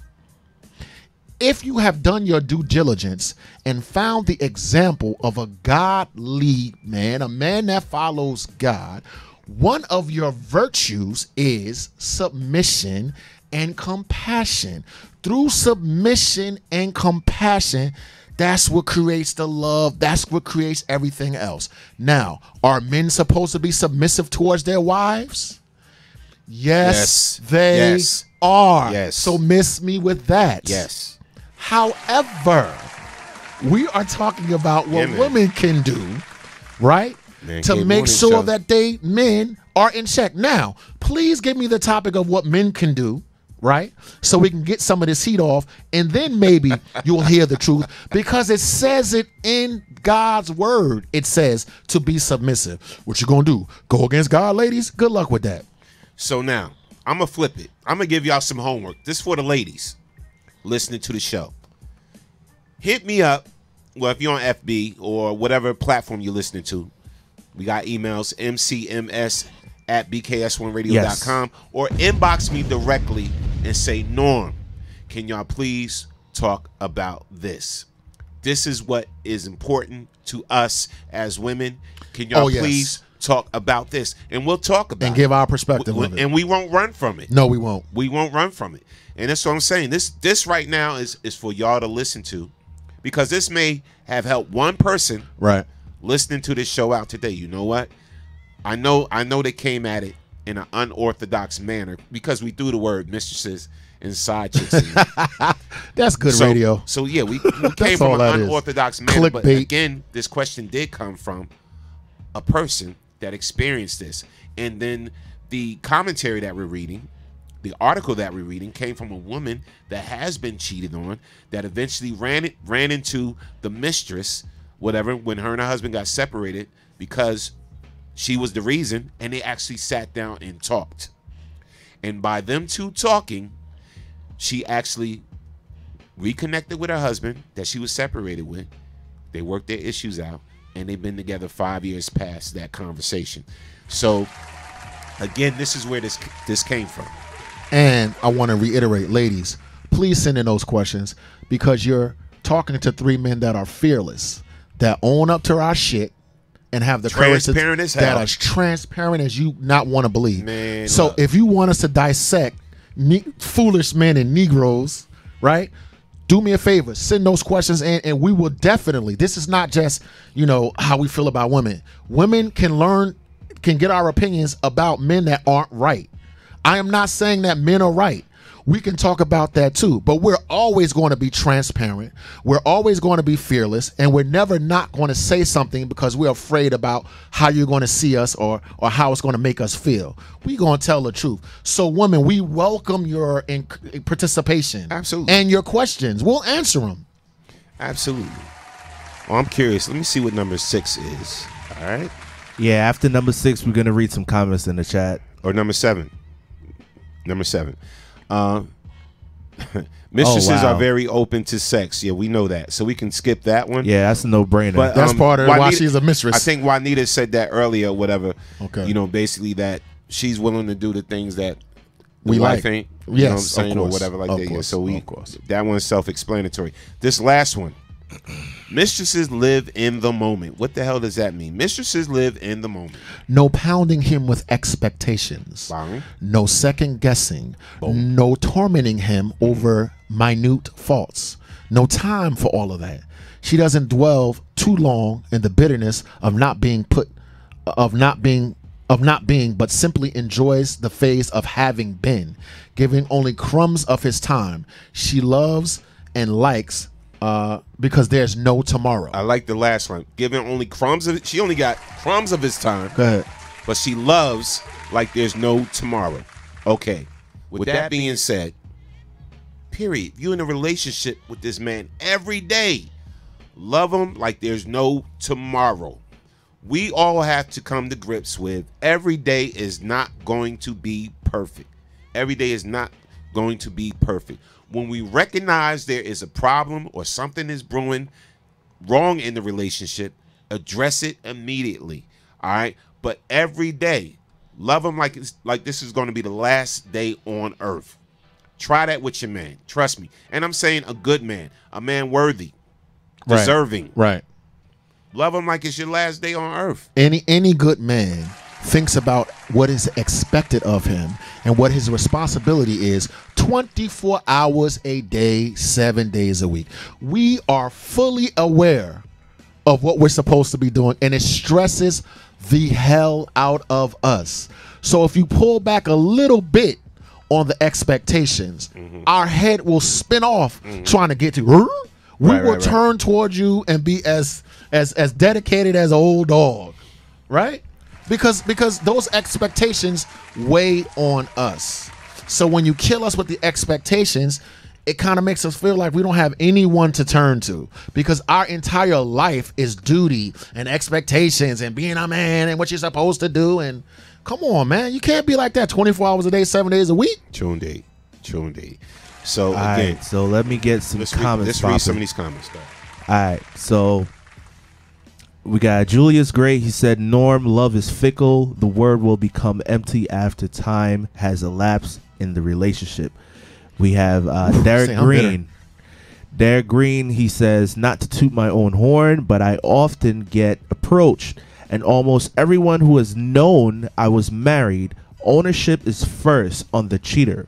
But if in my human self felt unappreciated by my wife and was looking for more, a small part of ownership is on her, but primarily myself. Salute to you, my brother. Drop a bomb on that, man. I'm telling that truth. Definitely. That's so true. Then we have Miss Junie Green. She says, in order to submit, oneself has to feel she can trust control over self to that other. Yes. I strongly support submission. He, though, must be king, not simply claim the title. Big shots. Big shots. I like that. I like that. Then she actually goes into saying a sub comment from one of the chat roomers. She says, yes, sir, Ron. I have no interest in my man submitting to me. I'll submit, though, to my king. He, though, will work with me to fix, not cheat. So that's a definite fact as well. Yes. We got Ronnie. He says a man could be Bishop. a man could be the best for almost any woman as long as he's not committed. Big facts. Then he also goes on to say that a woman is submissive to a man and a man is submissive to God. And if man is not submitted to God, a woman will not be submissive to him. Big facts. I like that. Sorry, I like that. So facts. That right there is actually a moment of clarity for those women out there that are very independent, that want a man to be submitted to them. We submit to God, you submit to us. Please rack up the show. Understand that when we say submit, we're not talking about being controlling and all the boring traditional thoughts of submission. We're actually talking about you working with us so we can work back with you. It's going to always be the man first and then the woman next. General, please put on a plate. What does it mean for a man to submit to God? That's an entire show too. Yeah. Put that on the plate too. Yeah, that's we're going to hear some screaming and yelling. You'll hear some screaming and yelling. We're going to bring that back as a topic. What does it mean for a man to submit to God? We're going to bring that back as a topic. Ladies, you'll pee on yourself when you find out how much responsibility we have. You man, listen. A man of God doing God's will, that is a lot of responsibility. A responsibility that women don't have. Right. Just telling you. It's a major It's heavy, man. Or even a deeper question. Go ahead. Can your relationship survive if you don't put God in it? It sure won't. So I mean that's another show. But think about it, man. I mean, we could go so many places with that. Go ahead. Because we have some listeners that there's some listeners that we have that are atheists, and we know that. And to that, can your relationship survive without principle? Okay, because a lot of what God is principle, right? Exactly. So love and compassion. Exactly. You can be loving and compassionate and not believe in God. And ladies, just know if your complex is too big for your own head and you go against the principles that the man is laying down in the relationship, without really saying anything in the moment of when the man is laying those principles down, right, then it's always going to be a problem, because you're straight out showing him that even though in the moment that he said this is what it's going to be and you don't object to it, then your actions that follow through afterwards are actions of objection. He's going to look at you like you're crazy because you had a whole moment to say, listen, babe, I don't quite truly agree with this, so I can't, submit to it. It's not something that I understand. If you don't say that in that moment of when the conversation is open for that type of discussion, you're always going to have a problem. Ladies, you're always going to feel like, he's trying to make you less of what you are when he's really not. For all Judeo Christians, Muslims, etc., for all those people that believe in God, make sure that you're with a man that submits to God. For all of those that do not believe in God, make sure that you submit to a man that has principles, which is trust, love, compassion, which are attributes of God. So what we're not going to do is get caught up in semantics and arguing over if it's Allah or Jesus or Buddha or whomever. What we're going to do is take the attributes of God, which is compassion, fruit of the spirit, etc. Everyone has to submit to something. And if you're with a man that's not submissive to what I call God or what you call principle or the whatever you want to call it, you got problems. Right. No doubt. All right. So with that being said, again, segue. Yeah. Don't chop our head off. This Yes. This question was presented by a woman who has been through this experience. So again, let's clap it up for everybody submitting in topics and discussions they want us to talk about. Yes. Salute to you all. Again, if you want to email us, please email us at mcms@bks1radio.com. Again, that's mcms@bks1radio.com. Sidebar real quick. So you heard that they passed the law. They passed the law in Florida. The School Public Safety Act was passed. The governor approved it, that some teachers now can carry guns. Some teachers, educators, can now carry guns, and ridiculous. It's a crazy uproar. But the B side of that is, remember what we was talking about a couple of weeks ago in reference to that movement is going to over Trump the Black Lives Matter movement. And the Chicago Tribune just did an article on exactly what we were discussing. That now the Black Lives Matter movement, they're upset. They're upset because they feel as though it's being ignored, and it has been ignored. So, Woo, we talked about it. We shared our views. And now the Chicago Tribune has written about it. What do you feel? What's your take? There are so many ways we can go with this. Number one, if you are, whoever says that putting a gun into a teacher's hand has not been to a high school recently. Okay?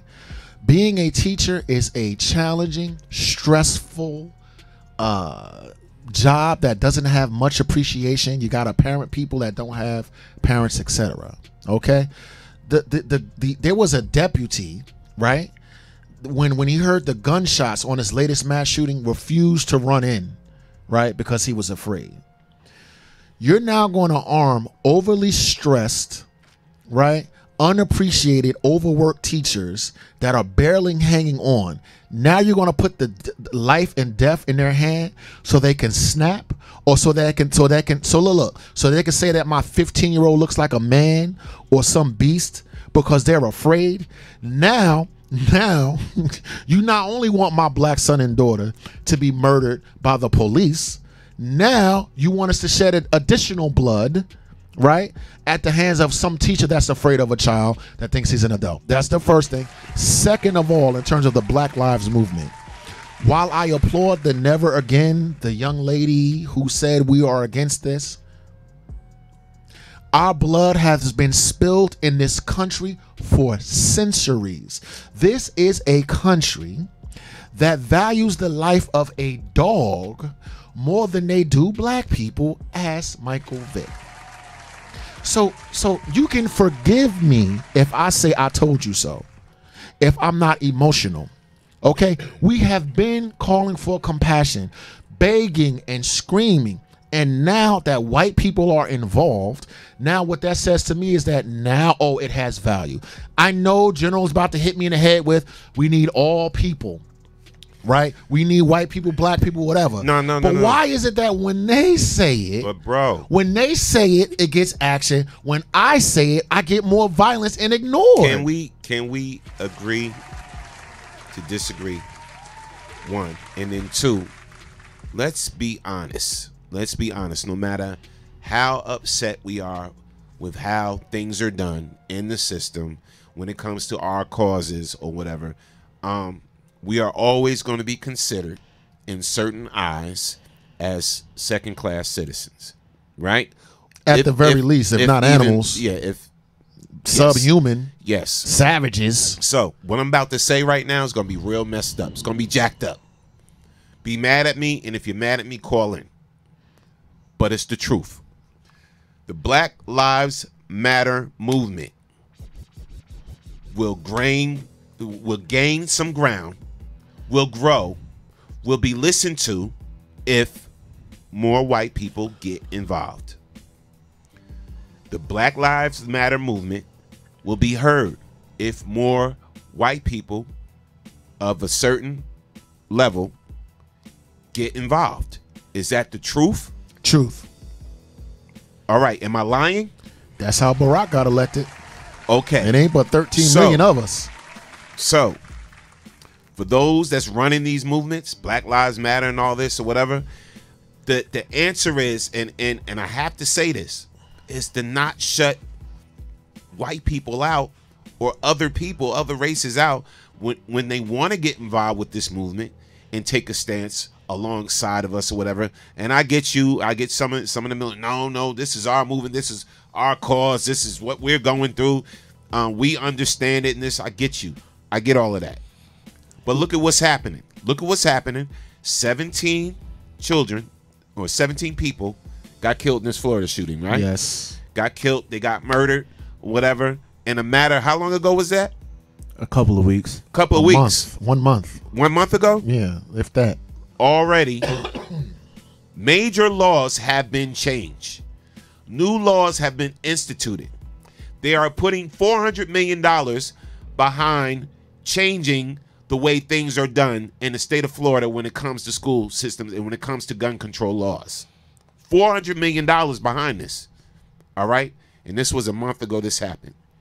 We have been getting gunned down in the streets forever from corrupt law enforcement officers. Yes. Forever. From forever. Ourselves. Yes.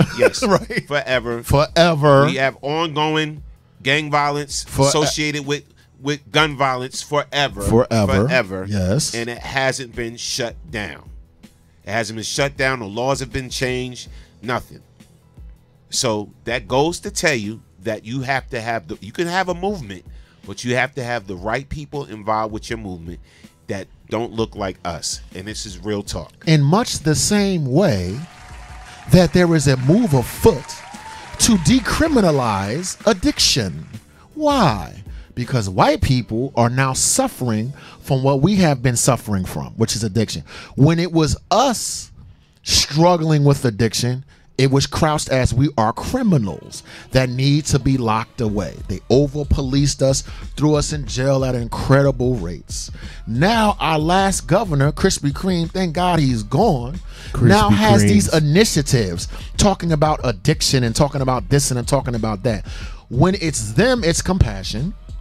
When it's us, it's criminalization. That's number one. Number two, General, with all my heart and my soul, I hear where you're coming from, and I do see it about letting other people into our movement. Here is my concern. Historically, oh God, I'm about to get in trouble. First of all, without white people, right, in our movement, there will be no progress for us. Right, I will still be 3/5 of a human being without white suffrage. So before people call up and say I'm being a racist against white people, that's exactly not the case. Without white people loking up with us and passing laws and standing with us in solidarity and marching with us, we would not be here. that being said, Right. I got a point to make after you too. A lot of times when white people come into black movements, the agenda goes from, you ready? Black, gay, lesbian, other minorities, this one, sexual abuse victims, da-da-da-da-da-da.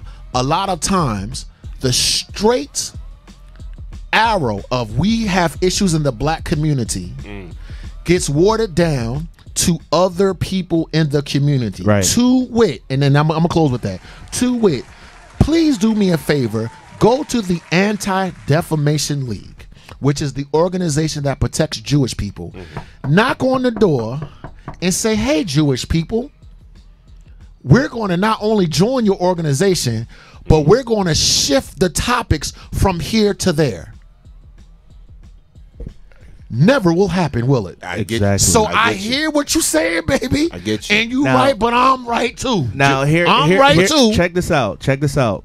I get you. Here's where the disconnect is, right? Gotta pee. I'm sorry. I hear you, and I hear you as well, Woo. But I don't truly believe that the actual mindset of black people right now is that they don't want whites rallying with them. I think the real mindset is this. We started a movement to talk about the things that has been happening and reoccurring in our community for, more than a decade now. The problem is this. We are never really truly allowed to have our moment. We know that politicians getting behind us and, us getting congressional support and these things are going to come from people that are also not black. But black people, I believe, want their moment, and they want the right to have their moment. Just like any other, race of people out there or any other sub-organization that would like to have a moment, they want their moment. So I feel like we feel as if we are not being respected because we're not allowed to have our moment. It would be different if, Black Lives Movement can, pop off in the manner in which it should have popped off and it not have to, cause all these variations of groups to come in and say, well, wait a minute, we all matter too. That's not the case. We're not saying that you guys don't matter because we're saying Black Lives Matter. We're saying Black Lives Matters because these are the things that have been going on, and everyone else around us is not letting us they're not letting us have our moment properly. If they give us our own moment, and I get what you're saying, and salute, but even if they say, here, guys, you can have your own moment, it's still not going to be respected, and it's going to fall deaf on the ears that we want to listen still. Correct. All right, so this is why I'm saying like it's going to take other people getting involved with our movements for any type of change to be made. I hate to say it. You're going to need, with that movement comes, you're going to need some legal support, right?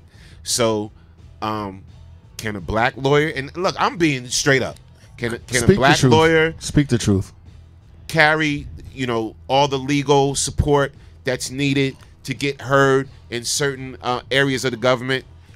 You may need that other white attorney working with that black lawyer to make any type of movement. Y'all saw the movie Marshall, right? Yeah. Remember the movie Marshall? Yes. So as skillful and talented as Thurgood Marshall was, he still needed that Jewish lawyer, right? To what? Legitimize him. And it's always been like that with us. Nothing has changed really that much, people. And this is what I'm saying. The Black Lives Matter movement is a serious movement, right? But the sad part about what I'm about to say is we can't do it alone. We can't do it alone because it's I'm disheartened. I'm very upset. And it's a good thing that happened with these laws being passed in Florida. It's a great thing, right? They actually changed the gun laws. Now you got to have mental evaluations now with this law that's being passed. You got to have certain criteria before you're able to get a gun. Now they're changing it from 18. At 18 years old, you was able to buy a gun. Now they're changing it from 18 to 21. They're changing a lot of the laws and legislation in the state of Florida now because of this shooting that happened a month ago. And it's great. But look who it affected. Look who it really affected. And we have to be cognizant of that and realize that we're going to have to strategically, this is where we got to be smart, strategically pull other people into our movement and our situations in order for it to get heard, in order for certain change to be made. That's the reality to shit. That's the reality to it. To follow what Norm is saying, this is what I also need to see. I need white folk to talk to other white folk when no black people are around. Okay? I need white people that are compassionate to us as a people, that see us as human beings, to talk to other white people that are in power that do not see us. They don't have to be standing in the room singing Kumbaya with us. Okay?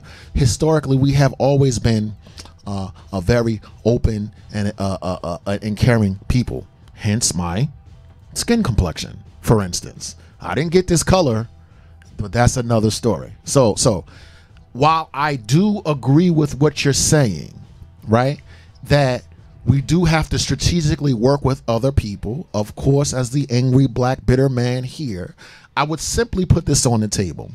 You know what Chinese people do? You see Chinese congressmen and Chinese folks on television and Chinese people talking about Democrat or Republican. You go into the Chinese neighborhood and there's no English being spoken. You know what Chinese people do? They buy their power. That's what they do. They don't look up with other organizations and this and that and the other. 1, 2. You know what the Anti-Defamation League does with the Jewish people? They close their Jewish fist and they make it happen to the exclusion of other people. They come to the table and they say, yo, this is what it is.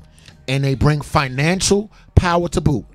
Before you go, yes, while I agree that a component of our struggle is to work with other people, I'm not going to deny that because I got so many white friends. I know the history. The other component is self-determination, and no other group can determine you but you. That's right. Not being racist. That's not being mean. That's not being reverse. I agree blah, with blah, that, blah, bro. blah, blah, blah, blah. I agree with that. So when you are working with other people, a component, you can have a component when you work with others. But you also must have the courage, the way every other group does, to have the determination to make a decision to move by yourself. Yes, will a white lawyer get more traction than a black lawyer?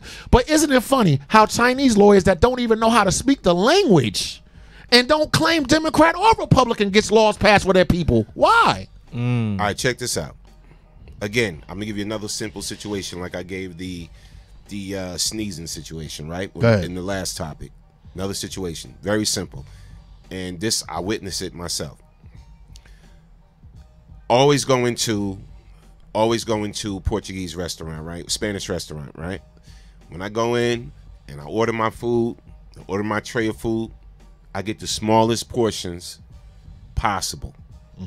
I get the smallest portions they can give me. They see me, they give me the smallest portions, whatever. When I walk in with my Spanish friend. I have my Spanish friend order the food for me.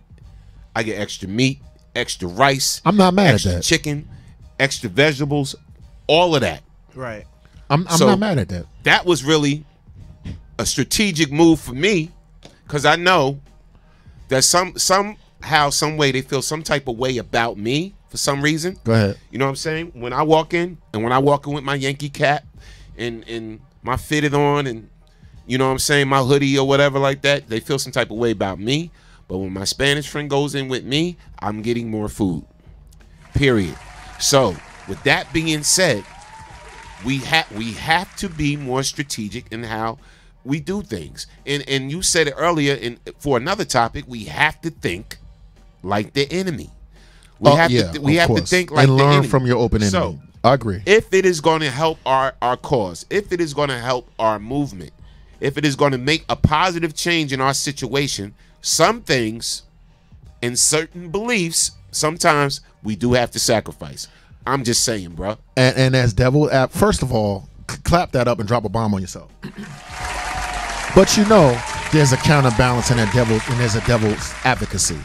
You name me one black cause that's of significance, okay? Whether it's voting rights or mass incarceration or any the Democratic National Congress, whatever the case may be. Name me one black issue, right, that has remained completely black, right? Completely, right? All look, Black Lives Matter, Blue Lives Matter. We're a minority, so are gay folks. You name me one thing that we try to push on the table that stays strictly for affirmative action was designed to redress institutionalized racism. And now affirmative action is an umbrella organization, an umbrella term. And if I should have the audacity to open my big fat black mouth, I am reverse racism and all of this foolhardy stuff. So yes, General, of course we have to be strategic. I would just caution that whatever agenda we set it. Not allow other. Now, if you want to help me achieve my agenda, then you can do that. But you do not set my agenda, because you're not setting the Chinese agenda. You're not setting the Italian agenda. You're not, and on and on and on and on and on. Because there is Chinatown and Little Italy, and all we got is the hood. Now hold on. Caller from the 732. State your name and where you're calling from. How you doing? My name is Tyrone. I'm from Plainfield. What's up, brother Tyrone? Tyrone, how are you, brother? Make it plain. All right. How you doing? What's going on, man? I was checking out the show. All right, fam. What's your view? What's your comment on this, man?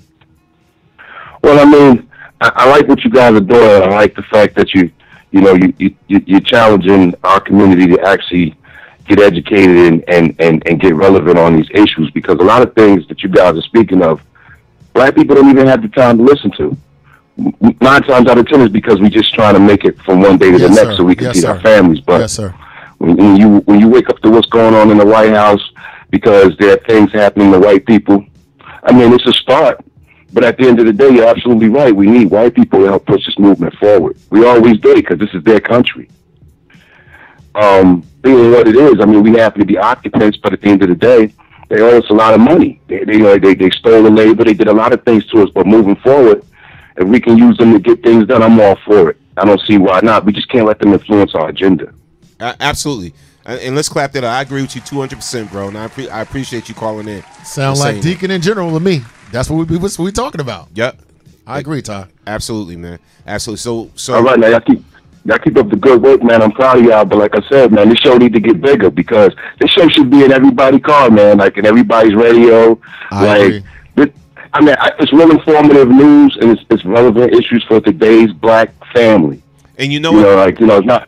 The crazy thing about it, I'm glad you said that too, bro. And it can be. And again, it's about people paying attention to the information. Actually, you can have this show on in your car. You can listen. There's an app called the TuneIn app where you can listen wherever you at. You can actually play the TuneIn app in your car. Now you got where you can take your mobile device now and hook it right into your car system or whatever like that. You can listen to the show anywhere you want to around the world. It's if people want to listen to it. Certain information people would rather have dumbed down.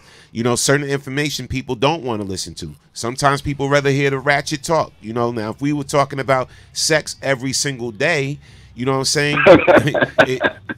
That's where you go from thousands of listeners, and again, remember, we're on multiple platforms. On some platforms we got 40,000 views a show. Some platforms we got 5,000. Some platforms we got close to 100,000. Some platforms we got 100. Some platforms we got 50. It depends on what platform you're listening to the show on.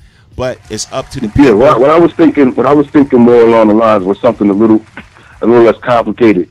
Like college radio is a vein that really hasn't been properly exploited, as far as, I mean, because those places are nucleuses of thought. Now you got a lot of black people in there. in these universities. You know what I'm saying? That doesn't really get publicized, but there's a whole slew of us. Last time I checked, there was over 600,000 young black Americans in college. If you can affect their way of thinking to help them see the truth before they get hit with that barrage of mental bullets that's going to rip them apart, then maybe you got a chance to save the next generation. Because the problem is, we're getting old.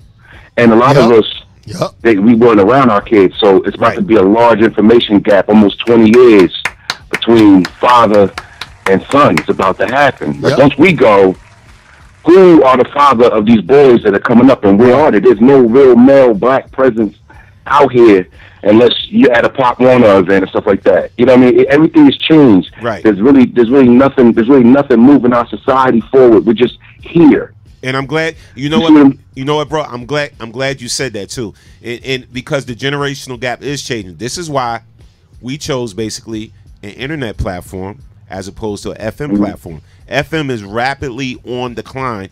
Everybody right now basically gets their information from the internet, from online devices. You know what I'm saying? So now when you can be heard now on YouTube, when you can be heard now on Twitter.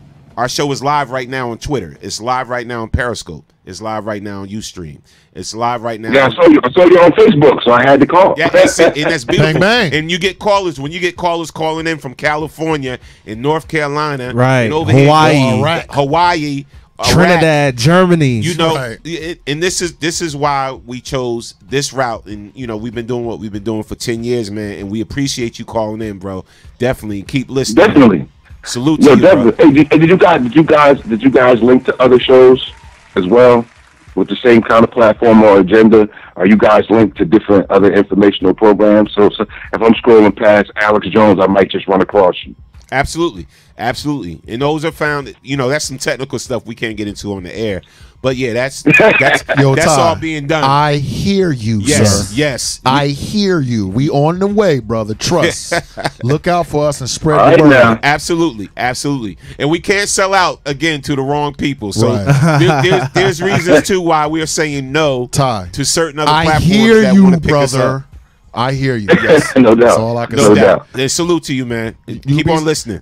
You'll be surprised at what we don't talk about. No doubt. Comments, generally, they fire these comments. Yo, I love it. Let's go. Let's read some of these comments. All right, so we got Danielle Spencer. She says, the teachers can't even teach, but they are arming them with guns. We got Julius Gray. He goes in. He says, yes, give the underpaid, stressed, and underappreciated teacher a gun to defend the students from mentally ill shooters. This is just wrong. It's about to get worse. Now we got Junie in the chat room. She's also a teacher. She says, don't bash teachers. We are underpaid and overworked. Thank you. We don't have summers off as you think. Thank you. We don't clock out at 3 as you think. We are teachers. I know. We play security in the halls, counselors to kids suffering. Right. That's right. We go out to homes to bring absent kids in. Yep. We have to have multiple degrees, but live check to check. Your Walmart greeter might be a teacher. I love my job, but my landlord doesn't take love checks. Bang. Ronnie Enoch. Go ahead. What she says. Ronnie. No, that's Ronnie. Willie Lynch is still in effect. As long as that's the case, we will not be taken seriously. They will appease us. Tracy Abram. Can't we as a race of people have something that's inclusive of us without everyone else getting offended because they are not included? We're not being racist. We are just being pro-black. We got Kwanzaa. Oh yeah, we got Kwanzaa. Daniel Spencer. Those other minorities are not strong. We have to know we are the original people. We run things. We set the tone for the world. We must stand our ground and invest dollars in ourselves instead of another damn sneaker or video game. Yes. We have to be visionaries and get someone who isn't going to be two-faced when they talk to Congress or 45. How are things going with freeing our black men from jail, marijuana charges? We need them to represent. Dr. Yes. You know who? I love you, Danielle. You know who I'm going to reach out to come on our show? Jesus Christ. Maxine Waters. Oh my God, the flamethrower. Yeah, I'm Auntie Maxine. I'm gonna reach out to Maxine Waters for her to do a call in and we got some connects over there. Just to make that happen. Because that'll be dope. I would love to talk to her about the opposition she faces. Yes. You know what I'm saying? In the House of Representatives. And when she's out there, I would love to just talk about the opposition, you know, and how strong is it, you know, because she's always trying to stand up for something. And she's fearless for us, you know what I'm saying? She has no fear. Yeah, she's always trying to stand up for something for us, but she gets shut down a lot. And she keep fighting. A lot. Yes, and she still keeps fighting. Yes. And that's the whole thing. I mean, to keep fighting, but at some point, I'm telling you, we have to think like them. Think about it, right? When a white politician wants to get elected, first place he goes to is where? For us, the black churches. Of course. Let me hit up the black churches or whatever. Why? Because he's strategically using us. Hillary with a bottle of hot sauce. Why can't we think the same way? We quick to say, let's exclude. No, they can't be a part of this. No, they can't be a part of that. No. Think just the opposite. General, you 100% right. Just don't let the movement get swagger jacked by everyone else. Already always happens. Already has. It's been swagger jacked, but in a negative light. And it's funny because when we're talking about this article, you know, as the country listens to Florida teens, Black Lives Matter youth feel ignored. Now, here's the crazy thing. Here's the crazy thing about it. They're labeled as troublemakers, even terrorists. And in the aftermath of the student uprising over the mass shooting in Parkland, Florida, they are taken to social media to vent their disappointment. If isn't that they want to take any credit away from the courageous young people in Florida, indeed, their vigilance in standing up for tighter gun control measures is admirable and welcome. And they're basically saying they want to be heard too, you know. And again, it's very disheartening to see deaf ears fall on a movement that can make such a positive change and change the way law enforcement. This Black Lives Matter movement is about changing the guidelines in law enforcement, how things are handled. Can we not gloss over our beautiful young people, right, who are categorized as super predators and thugs when 12 and 13-year-old children are shot down for having a water gun? But when white folks can brandish an AK-47 and nothing happened to them, or they get taken into custody after they have murdered people in churches and schools, etc. I stand in full solidarity. I love my people, and I stand in full solidarity with those children that have been demonized and ostracized and called terrorists and acts of Congress to look into the organization and digging up COINTELPRO and stuff like this.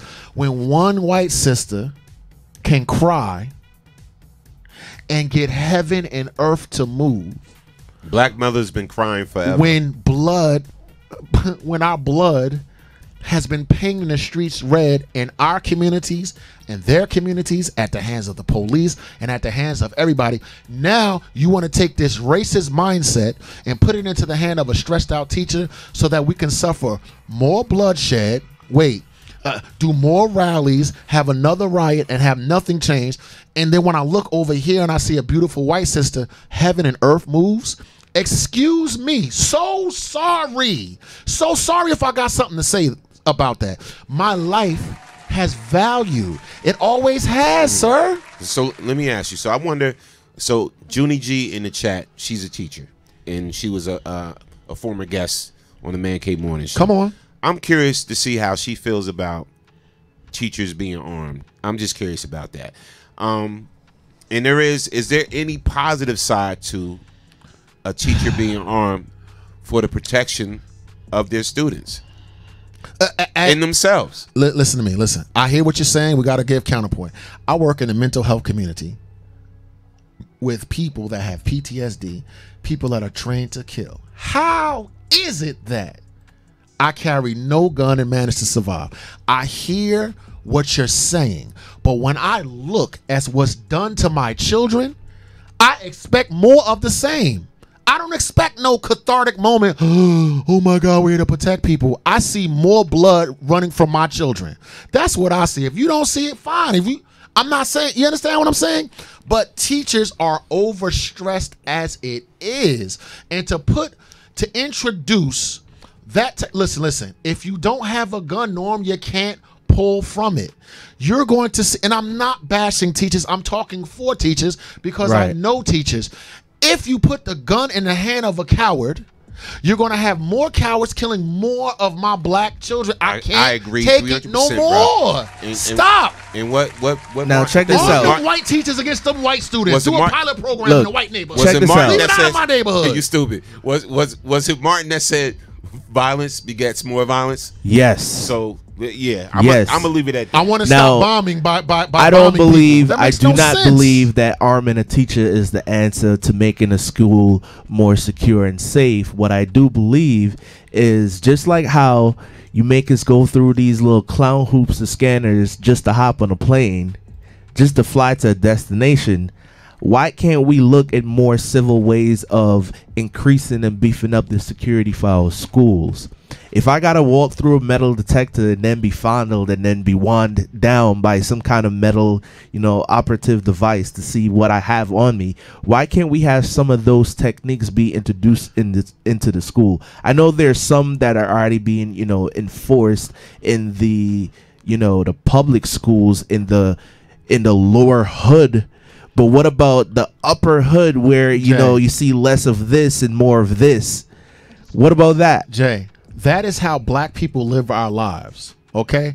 When we go to the Chinese stores behind bulletproof glass, yes, our children are already over-policed. They got police in our schools. They already get wand and they already get scanned. What I will humbly suggest is see if it's worked in our community. See if it's been a deterrent. That is how, look.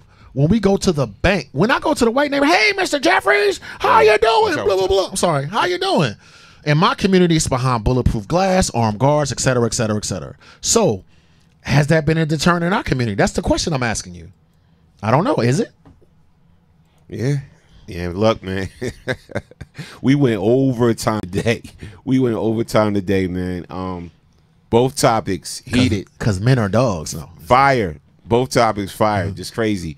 And we started off with the first topic. Can a woman in a relationship learn from a mistress or a side chick? Can they actually learn from them in order to save their relationship? And then we went right into talking about the School Public Safety Act passed in Florida. What now? What do we do now? And let's not give up on the Black Lives Matter movement either, people. So I want to thank you. And we're going to skip the hot or not today?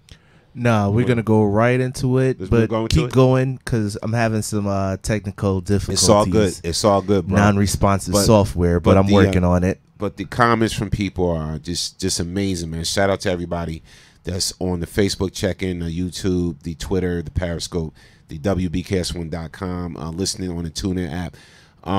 Your comments are amazing, and we're going to keep making this show about you. This is, y'all... Everybody out there is actually the fourth host. Yep.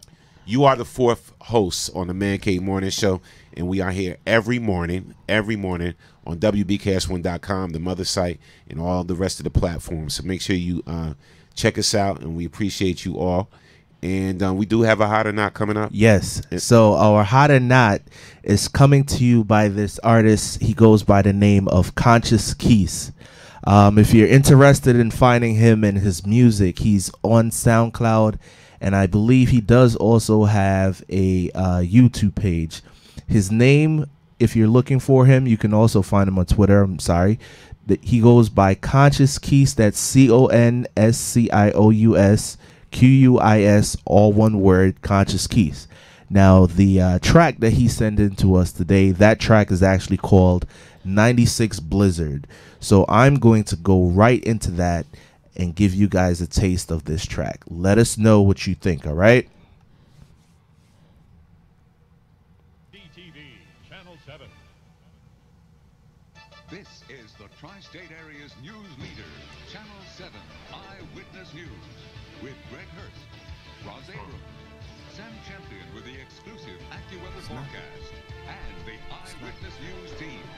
Now, Eyewitness News. The streets are virtual ghost towns as the tri-state area, including the busiest city in the world, is shut down. victims of one of the most powerful snowstorms of this century. It's the blizzard of '96. Good evening, I'm Greg Hurst. And I'm Roz Abrams. We have extensive coverage of the storm that has brought our area to its knees. We are quite simply buried under snow. 06 and 10, a cousin what the game been missing. Couldn't keep it with the Joneses, no ballin' while Pops is missing. I'm telling stories about my mother's worries, reminiscing. Hoop dreams flushing down that toilet with no pot to piss in. Needing for some distance, at times I get dismissive. 8 years old, but I'm thinking wiser with my intentions. Couldn't see no progression living in those conditions, so I became a loner, Homer just like a Simpson. Innocent child, timid heart never got cold. Even though that weather was kinda brutal as time goes. Find someone to give a damn, better luck hitting lotto. I can seek no sense in this modern life. I'm Rocco, so I paint pictures like Bob Ross and Picasso. Every year's the same, lights roll, dodging our potholes. Blizzard 96, fiends hold snow through their nostrils. Uncle's hooked up on that shit, so no, they gon' die slow. Boy, who told you to close that damn oven door? It's cold as hell in here. Hello? Yes, okay. I guess. Bye. Well, through all this damn snow, they still called me into work. I don't know how the hell I'm gonna get through this storm, but oh well. Some focus on getting high, some focus on getting by. Stirring up an ocean, all they think about is getting fly. It's 96, they stick it, ends up the rocks, some caulking eyes. Careful for you end up in that hearse, rocking a suit and tie. Invincible lost kids, they never do realize. Cold winters make warm summers is what we live by. Going to November and hope they make it to July. Sick in they soul and yet they so scrutinized. Little homies have barely made it to puberty. Fathers giving side eyes, barely know what to do with me. One thing's for sure, that child support is coming out them 40 hours, feeling like the love ain't what it used to be. Broken homes buried in 4 feet of snow, let me show off. It's time for me to get deep. We plowed right through them streets and it's like we needed a purpose. State of emergency kept the adults from working. Mother Nature had gave a vacation to those deserving. I'm over it, and my mind goes and casually searches. Too much time on my hands, so I'm starting to notice the misery in my family, all becoming the surface. Cousins sold the syringes, but never had studied nursing. Alcoholics and dealers, so my genetics ain't working. The wrong spirits placed in our blood, so we hypothermic. How we keep our bodies warm and divine by skipping the worth of shit. I'm too young just to be in this blizzard without some comfort. My soul is 12 below and I've been pretending it don't hurt. I'm too young just to be in this blizzard without some comfort. My soul is 12 below and I've been pretending it don't hurt. Streets been cold, soul on froze. Binge with frostbitten fingers and toes. Streets been cold, soul on froze. Binge with frostbitten fingers and toes.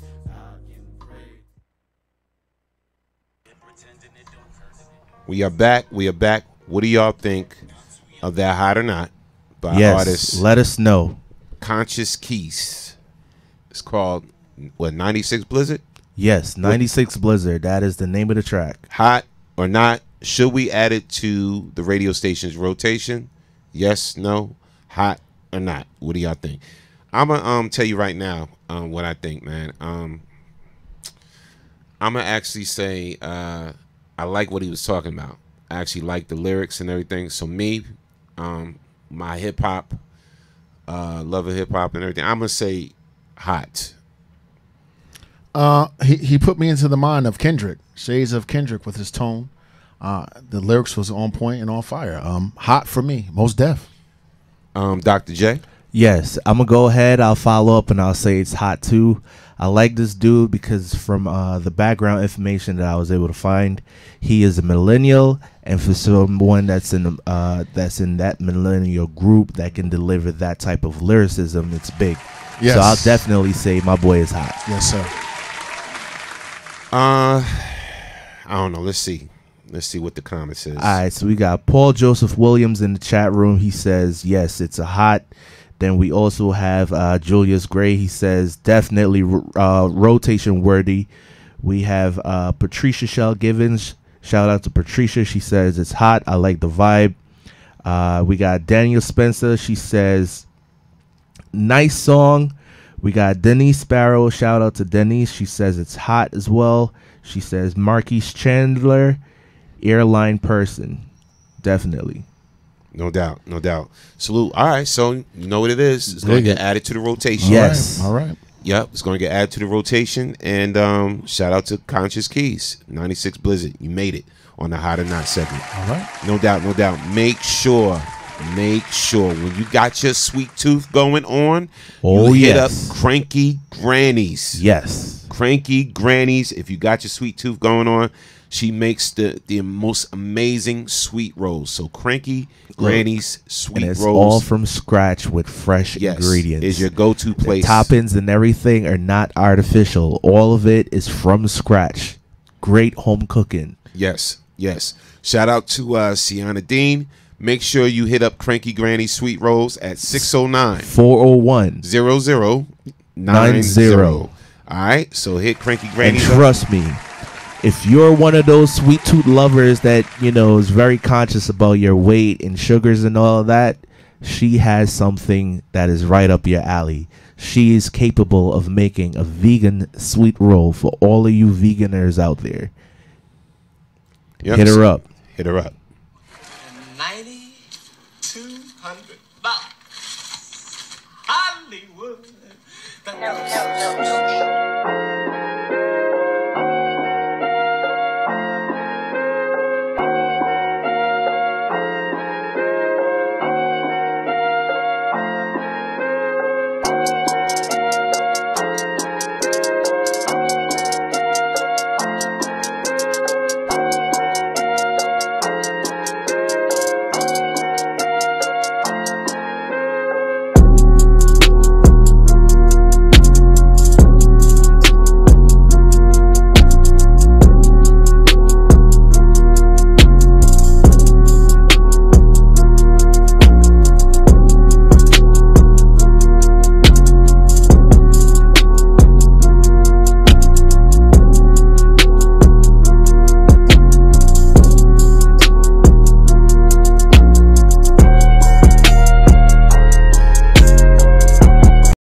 Black entrepreneurship, black excellence. That's it. Support Cranky Grannies, y'all. Hit them up. Fresh out of high school, graduated 2017, 19 years old, and she is a business entrepreneur with major goals. Major goals, all right? Let's support. No doubt, no doubt. Again, we want to thank everybody for joining us on the Man Cave Morning Show. We'll be back tomorrow morning. Remember, send us those topics. Yes. Send it to us. Hit us up Keep with it. sending them, please. Yes, yes, yes. And if you have an event, a product, or service you want us to promote, just hit us up. We got very, very affordable advertising rates. We will promote your product, your service, your business, and tell people about you and what you do. Oh, yes. All right. So remember, this show is never about us. It's always always about you. Correct. Because you are the next best kept secret. And we out of here. Tell them. See y'all tomorrow morning. Did you enjoy the show? We hope that you did. Yo, follow us on the gram. Norm, tell them. All right. Hit us up at wait a minute. Hit us up at BKS1 Radio ENT on Instagram, at BKS1 Radio ENT on Twitter. Yes. You can hit us up anywhere. Or inbox one of us, all right? Yes.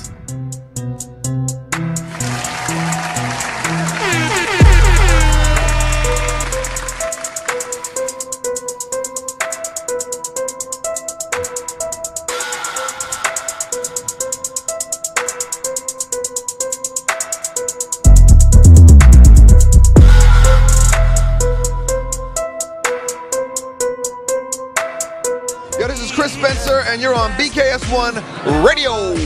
It's your girl Chanel, BKS1 Radio, and I'm here with the beautiful Garcelle Bouvet. I'm paying you later. Hey, I'm the queen of comedy some more, and right now you're rocking with BKS1 Radio. BKS1 Radio Network. I'm here with the amazing Miss Tasha Smith. How you doing? I'm doing so good. Thank you for coming out. Yes, yes. I really appreciate it. Hello, Denise Boutte. Hey, what's up? Shout out to BKS1 Radio. See you soon. Brick City's finest, J.D. Williams. I'm in the Savage Podcast Studio, chilling at BKS1 Radio. BKS1 Radio. I'm here with the legendary Mr. Dick Gregory. How you doing today, sir? Fantastic, brother, and thank you. This is Essence Atkins, and this is BKS1 Radio. Jamie Foxx, BKS1 Radio. What's going on with you? Storming on. This is George Dr. Funkenstein Clinton for BKS1 Radio. They be doing the dog, y'all. Yo, this is Chris Spencer, and you're on BKS.